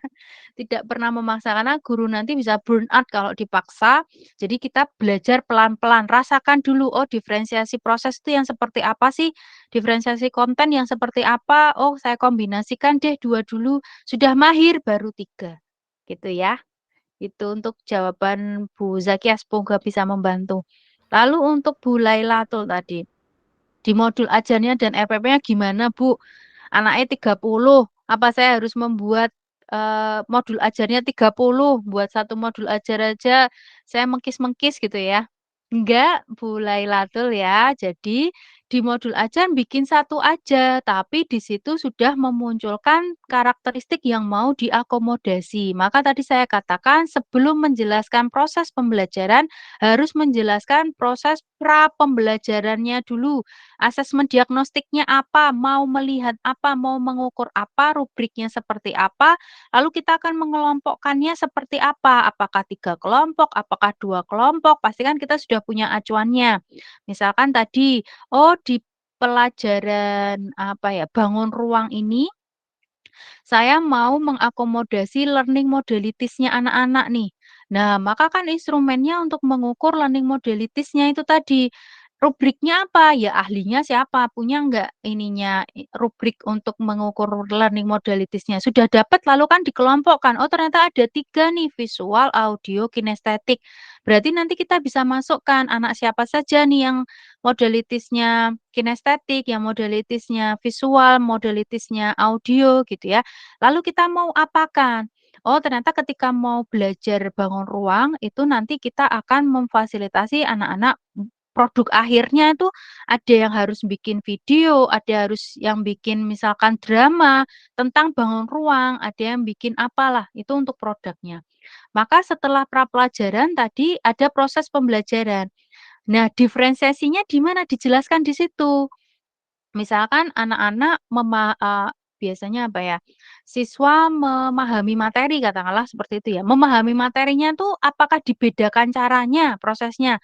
Kalau dibedakan prosesnya, maka ada poin A untuk anak yang sudah paham prosesnya seperti apa, B anak yang paham sebagian prosesnya seperti apa, C anak yang tidak paham prosesnya seperti apa. Termasuk di lampirannya nanti ada yang namanya remedialnya seperti apa, pengayaannya seperti apa, cara kita mengakses kemampuan anak pada pembelajaran itu seperti apa, itu dilampirkan.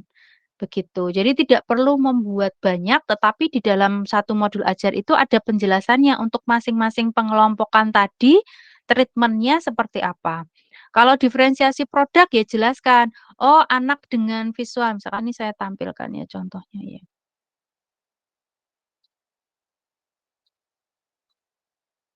Tapi ini bukan di matematika ya.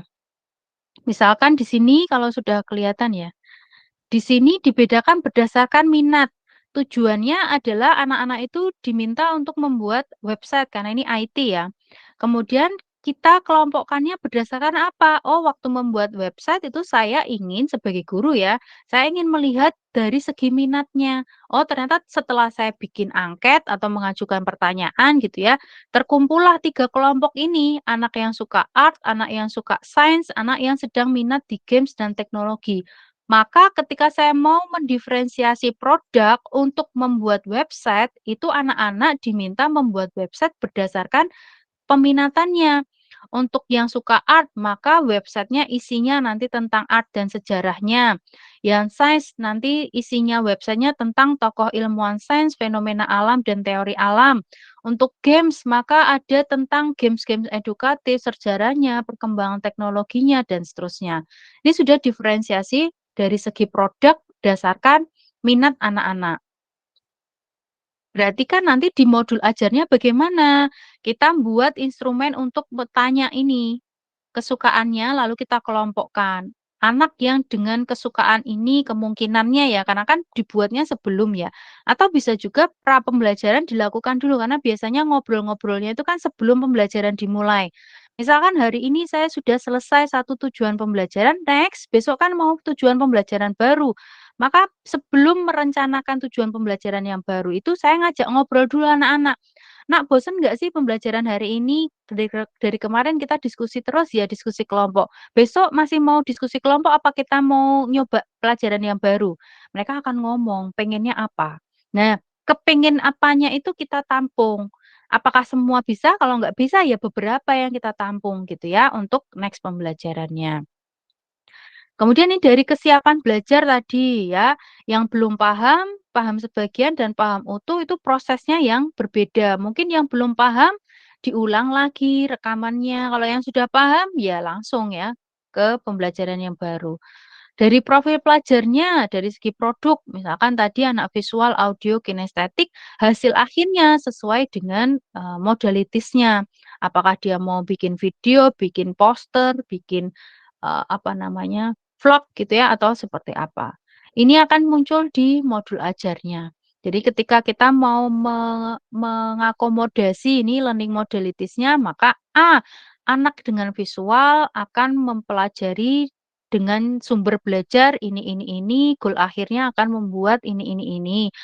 B, untuk anak dengan audio, maka dia akan belajar dengan sumber ini, goal produk akhirnya proses belajarnya adalah seperti ini dan seterusnya. Di modul ajar tinggal dijelaskan ABC-nya tiap pengelompokan itu. Banyaknya kelompok gimana? Tergantung gurunya masing-masing ya, kebutuhannya seperti apa di waktu itu. Lalu tadi pertanyaan berikutnya adalah kalau di kelas itu kan sudah dipisahkan berdasarkan kelasnya sudah jadi nih, nggak masalah. Justru kalau kelasnya dibedakan berdasarkan homogenitas itu skor evaluasinya nggak begitu bagus, Bu Laili. Jadi itu berarti sekolah-sekolah masih tahap level 1. Untuk level berikutnya itu justru heterogen di kelas, betul heterogen, tetapi kemudian kita melakukan asesmen untuk tahu keheterogennya itu seperti apa. Sehingga kelas itu heterogen, kita lakukan asesmen, kita melakukan perbedaan ya, perbedaan dari apa yang mau kita lihat, gaya belajarnya kah atau kemampuan kognitifnya kah atau apanya di dalam itu sehingga goal akhirnya itu nanti harapannya sama. Jadi evaluasinya itu finish-nya tetap sama ya. Jadi kalau kita ibaratkan lari itu ini ada 3 orang, ada yang di belakang garis, ada yang di tengah garis, ada yang lebih gitu ya. Tapi garis finishnya tuh sama. Kan berarti prosesnya juga beda ya.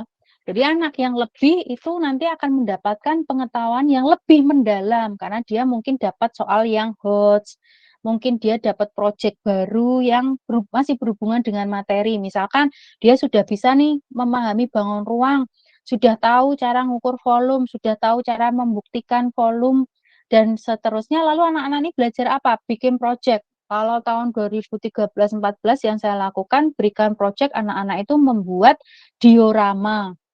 Jadi anak membuat diorama dari bahan-bahan yang mereka tentukan sendiri, bebas mau apa nanti saya sediakan. Kamu ngobrol dulu sama kelompokmu, lalu nanti lapor ke saya, butuh apa saya yang siapkan. Ada yang butuh manila, ada yang butuh plastik, ada yang butuh, karton dan seterusnya. Mau bikin diorama apa, bebas. Angry Bird, ada yang bikin apa namanya, SpongeBob dan seterusnya. Bangun ruangnya ternyata juga di luar ekspektasi saya. Kita belajarnya apa? Kan paling cuma prisma, prisma pun misalkan segi 4, segi 3, segi 5, segi 6 gitu ya. Limas pun sama, cuma seputar itu kan. Tapi ternyata ketika saya berikan project seperti itu dalam waktu beberapa minggu ya, saya berikan kesempatan, itu mereka bisa menghasilkan bangun di luar yang dia pelajari. Coba bayangkan, Patrick misalkan. Patrick itu prisma apa itu? Prisma bintang kan itu, alasnya bintang. Mereka bisa loh bikin jaring-jaringnya, ya karena kan untuk membuat bendanya kan harus tahu jaring-jaringnya dulu. Mereka bisa loh desainnya, itu. Lalu apa yang bikin, Angry Bird itu kan 5 segitiga, tapi ada yang bulet kan. Yang seperti bulet itu mau dibikin dari, bangun ruang apa? Nah, itu mereka memikirkan dan di luar ekspektasi saya ada banyak bangun baru yang sebelumnya tidak dipelajari. Nah, maka dari situ dia bisa dapatkan pengayaan yang lebih. Oh, ternyata bangun ruang itu tidak hanya, persegi, kubus, balok, prisma segitiga, prisma segi 4, segi 5, segi 6, limas itu enggak ternyata ada yang lebih loh. Nah, teman-temannya yang belum paham tuh juga jadi ikut. "Oh, gimana gimana caranya? Aku pengen bikin tokoh ini nih, caranya gimana bikin anu nih, apa namanya, jaring-jaringnya supaya bisa jadi bangunnya." Nah, itu seru sekali itu. Kira-kira seperti itu. Jadi perbedaan nggak apa-apa, tapi dari sana kita bisa, cari tahu sebenarnya perbedaannya tuh yang seperti apa saja. Itu saja Bu Lailiah, terima kasih, semoga membantu. Ya, sangat luar biasa. Semoga semua yang di sini tercerahkan ya. Saya rasa banyak sedikitnya kita hari ini tercerahkan. Mungkin kita akan menambahi satu penanya lagi untuk cermin terakhir ya, karena berhubung waktunya udah pukul 14.45. Silahkan. Ya, Saudari Elsa, silahkan. Waktu dan tempat saya persilahkan. Oke, terima kasih Mas Nur Rohman. Izin off kamera karena di sini sinyal saya tidak mendukung untuk on kamera. Terima kasih untuk waktunya. Saya ingin bertanya dengan Ibu Nurina terkait TARL dan pembelajaran berdiferensiasi ini. Dari penjelasan yang sudah Ibu berikan, saya menangkap bahwa TARL itu merupakan sebuah pendekatan dalam pembelajaran. Dan pembelajaran berdiferensiasi itu desain dalam perencanaan pembelajaran kita. Apakah betul seperti itu, Bu? Yang pertama. Yang kedua, jika kita, karena kami masih mahasiswa PPG, Bu, ingin menanyakan, ingin membuat modul ajar yang mendasari perbedaan antara kita membuat modul ajar, disuruh membuat modul ajar nih dengan pendekatan TARL. Terus di sisi lain, disuruh buat modul ajar nih dengan pembelajaran berdiferensiasi. Di mana letak perbedaan antara TARL dan pembelajaran berdiferensiasi ini di modul ajar tersebut? Atau apakah pembelajaran TARL ini, pendekatan dengan TARL ini dan pembelajaran berdiferensiasi ini saling berhubungan. Maksudnya, apakah pendekatan TARL ini bisa dilakukan dengan pembelajaran berdiferensiasi atau itu suatu hal yang berbeda? Seperti itu, Bu, untuk pertanyaan saya saat ini. Terima kasih. Ya, terima kasih Saudara Elsa. Pertanyaan yang sangat luar biasa ini ya. Saya rasa saya tahu itu ya tentang apa ya. Jadi mungkin mahasiswa PPG ini sangat terbantu dengan adanya pertanyaan itu. Mungkin Bapak Ibu guru juga akan terbantu dalam membuat model ajar yang akan dibuat nantinya. Ya. Jadi pertanyaannya tentang tadi Bu, tentang TARL ini pendekatan, berarti pembelajaran berdiferensiasi ini desainnya. Kemudian perbedaan modul ajarnya bagaimana? Apakah ada konsep kesinambungan antara TARL dan pembelajaran berdiferensiasi ini, Bu? Ya, ini mohon dijawab ini, Bu. Karena memang harus tercerahkan ini, Bu, setelah acara ini mungkin, Bu, ya. Terima kasih. Oke, terima kasih. Ini berarti suara hati peserta ya ini ya, diwakili oleh Bu Elca. Oke, kalau kita kembali ke sebelum kurikulum ini muncul ya, kita tahu pendekatan itu apa saja Bapak Ibu? Ada misalkan pendekatan konstruktivistik,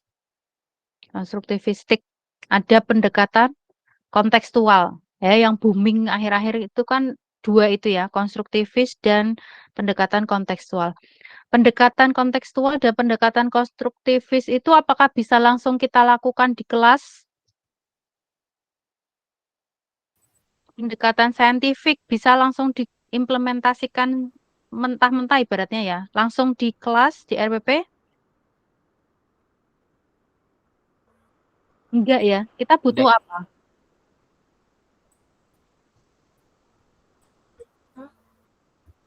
Model, Kita butuh apa selain metode. pendekatan?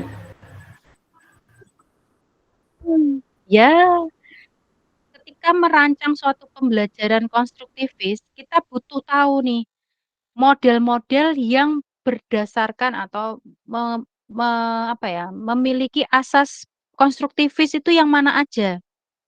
Maka kita ambil. Kemudian apa? Problem based learning, project based learning gitu ya. Untuk kita pakai implementasinya di kelas. Strateginya yang kita pakai kemudian apa?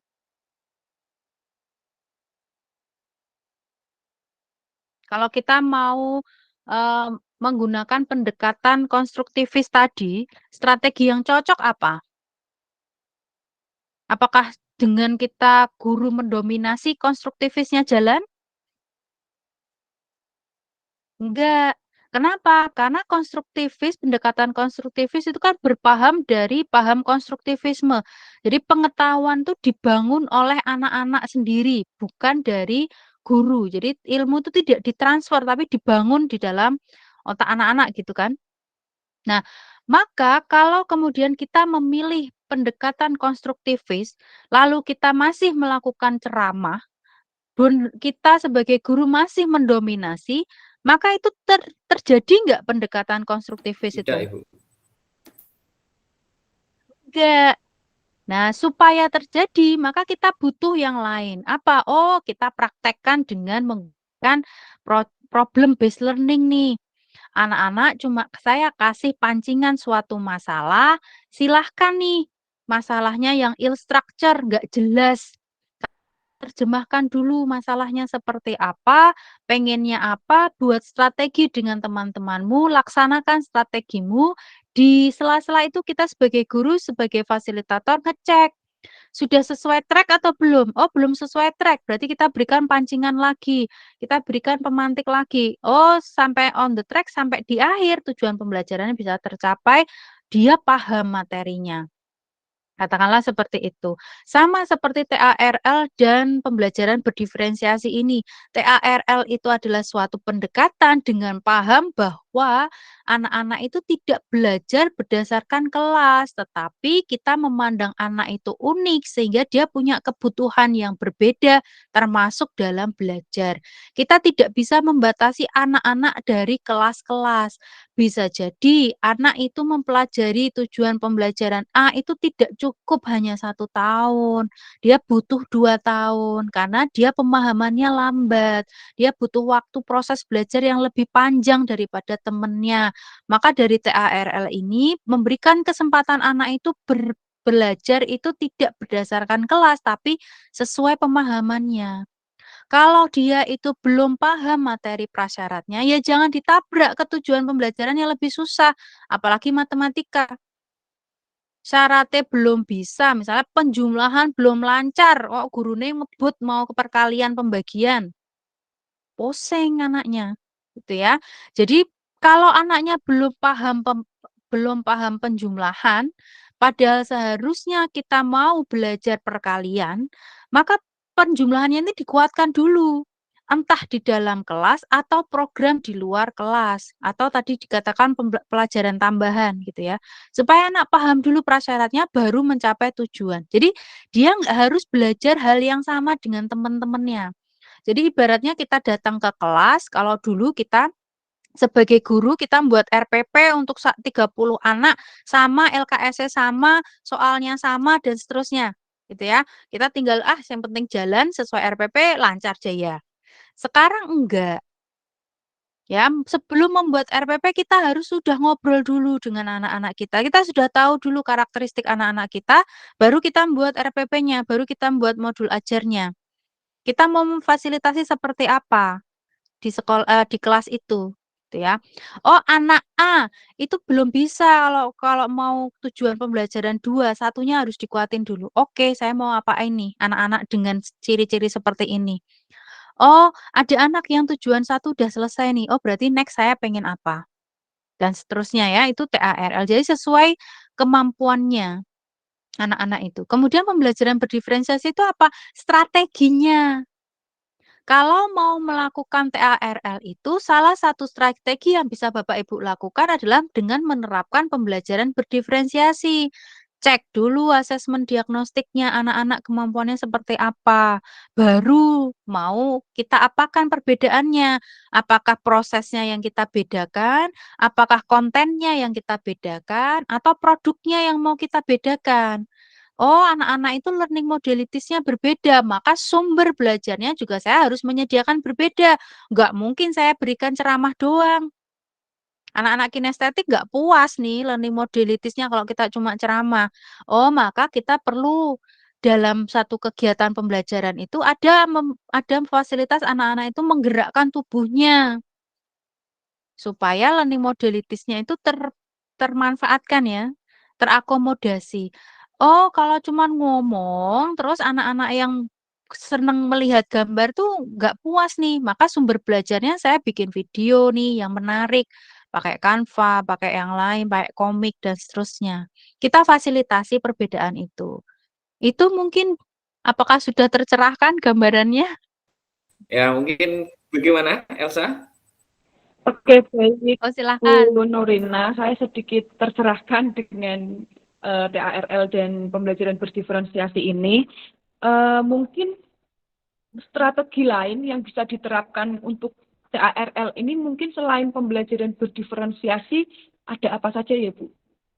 Kan ini tadi pembelajaran berdiferensiasi kan strategi dalam kita melakukan pendekatan TARL salah satunya. Nah, mungkin ada pembelajaran lain yang bisa kita terapkan selain pembelajaran berdiferensiasi seperti itu, Bu.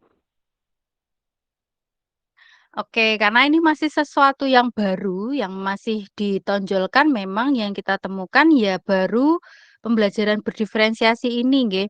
Tetapi ketika kita melakukan pembelajaran berdiferensiasi ini pun, itu kan sebenarnya kita bisa memanfaatkan model-model yang lain. Mungkin Bu Elsa juga ingat ya, kalau kita mengembangkan RPP, itu kan kita menuliskan pendekatannya apa, metodenya apa, strateginya apa, modelnya apa, gitu ya.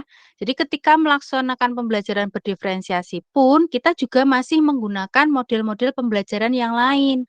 Misalkan kita mau melakukan project based learning. Nah, project-nya ketika tujuan pembelajarannya berbeda untuk setiap anak, maka project yang dilakukan juga berbeda. Tadi contohnya, misalkan anak yang belum paham bangun datar tadi, maka proyeknya adalah dia mencari benda-benda di sekitar dia untuk dikelompokkan, diidentifikasi dia itu bentuk bangun ruang apa. Sedangkan anak-anak yang sudah paham, proyeknya adalah mencari atau mengidentifikasi ya, menemukan rumus keliling bangun ruang misalkan dengan alat-alat sederhana, misalkan seperti itu. Jadi tetap memanfaatkan model-model yang lain ya. Kalau sekarang yang sering didorong itu adalah yang PJBL ya.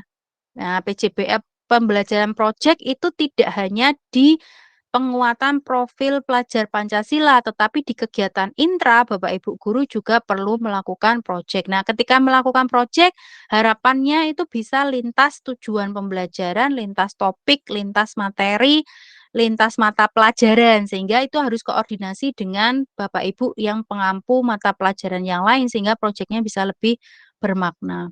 Mungkin itu Bu Elca. Ya, Baik, bagaimana Bu Bu Elsa? Nurina, terima kasih untuk Ya, penjelasannya. Kurang lebih saya menangkap apa yang sudah disampaikan oleh Bu Nurina. Terima kasih, Bu. Terima kasih juga Mas Nur Rahman. ya Iya. sama-sama Mbak Elsa ya. Ya, sangat menarik sekali pembahasan hari ini sampai kita lupa waktu ya. Ternyata sudah pukul 15.30 di jam saya. Jadi saya rangkum dari Masih pembelajaran 14.58 ya, Pak. Jangan berhenti. kecepatan 2 menit berarti itu jam saya ya. Mungkin saya akan menyimpulkan bahwa pembahasan pada siang hari ini hingga sore tentang pembelajaran TARL ternyata yang selama ini kita pelajari adalah pendekatan teaching at the right level, kemudian untuk pembelajaran berdiferensiasi sendiri adalah strategi.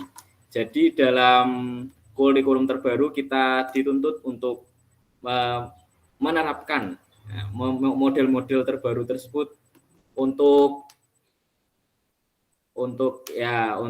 siswa bisa terakomodir semuanya. Jadi karena banyak siswa yang berbeda-beda sehingga kita harus mengakomodir semua siswa yang ada di kelas kita. Sekian dari saya. Untuk selanjutnya akan saya kembalikan kepada MC. Kepada Mbak Lailatul saya persilahkan. Terima kasih.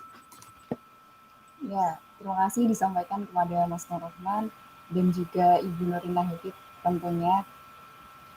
Pengalaman dan pengetahuan yang sangat luar biasa sekali yang kita dapatkan pada siang hari ini ya teman-teman, dari apa yang telah dipaparkan oleh Ibu Nurina Hidit seperti itu. Mungkin sebelum diakhiri ada closing statement dari Pak Lili. Bapak. Saya tuh pendengar, suara saya habis. Baik, terima kasih Bu Nurina Happy, pencerahannya luar biasa dan teman-teman semakin tercerahkan, semakin mantap ya dalam nanti merancang modul ajar dalam capaian untuk bagaimana nanti menerapkan TRL serta pembelajaran diferensiasi supaya siswa kita benar-benar nanti merasakan kemerdekaan dalam belajar. Benar-benar mereka merasa terlibat dan sangat dihargai oleh gurunya di kelas. Benar-benar mereka nanti sangat mempunyai arti di dalam kelas, baik untuk dirinya maupun untuk teman-teman. Itu. Terima kasih teman-teman panitia, penyelenggara, dan Bu Nurina. Terima kasih, sehat selalu Bu Nurina. Jangan lupa bisa masih ada acara. Baik. Assalamualaikum warahmatullahi wabarakatuh. Saya kembalikan Mbak Lailatul. Waalaikumsalam warahmatullahi wabarakatuh. Terima kasih Pak Lili untuk closing statement-nya. Dan ya, teman-teman semua, semoga apa yang kita pelajari pada siang hari ini dapat bermanfaat dan tentunya dapat kita terapkan ketika kita mengajar di kelas nantinya sebagai guru seperti itu. Dan saya harap akan ada lebih banyak lagi forum-forum seperti ini, forum-forum yang membahas tentang ilmu pengetahuan, terutama tentang keguruan atau pendidikan seperti itu sesuai dengan profesi kita. Dan semoga kita semua menjadi individu yang memiliki keinginan untuk selalu belajar sepanjang hayat seperti itu. Sekian dari saya, mohon maaf apabila ada salah kata. Wassalamualaikum warahmatullahi wabarakatuh. Waalaikumsalam warahmatullahi wabarakatuh. Ya, mohon sebelum keluar Ibu Nurina, Bapak Lili juga untuk bisa foto bersama terlebih dahulu. Teman-teman juga bisa on cam. Ya, silakan bisa on cam terlebih dahulu.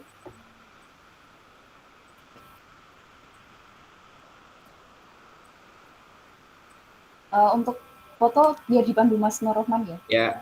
Ya semua 1, 2, 3.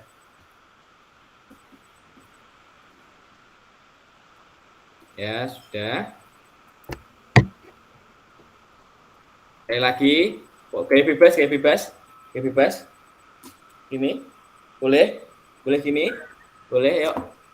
Bebas, 1, 2, 3. Oke, sip. Ya, sudah. Saya kembalikan kepada Saudari Lailatul. Ya, sudah diakhiri. Terima kasih sekali lagi untuk Bu Nurina, Pak Lili juga yang telah memfasilitasi kami dan semua peserta yang sudah bergabung. Terima kasih atas antusiasnya. Monggo kalau mau melanjutkan aktivitas yang lain. Untuk Bu Nurina, kalau materinya di-share di grup. Oh iya. Iya, Bu. Oh iya. Ya. Nanti saya share ke Mas Nurrohman ya. Iya, Bu. Sudah chat, Bu. Ya. Terima kasih, Bu. Iya. Terima kasih Bu Nurina Happy. Terima kasih Bu Nurina Happy. Terima kasih Pak Lili. Terima kasih Ibu. semuanya. Terima kasih Bu Nurina dan Pak Lili dan teman-teman semua.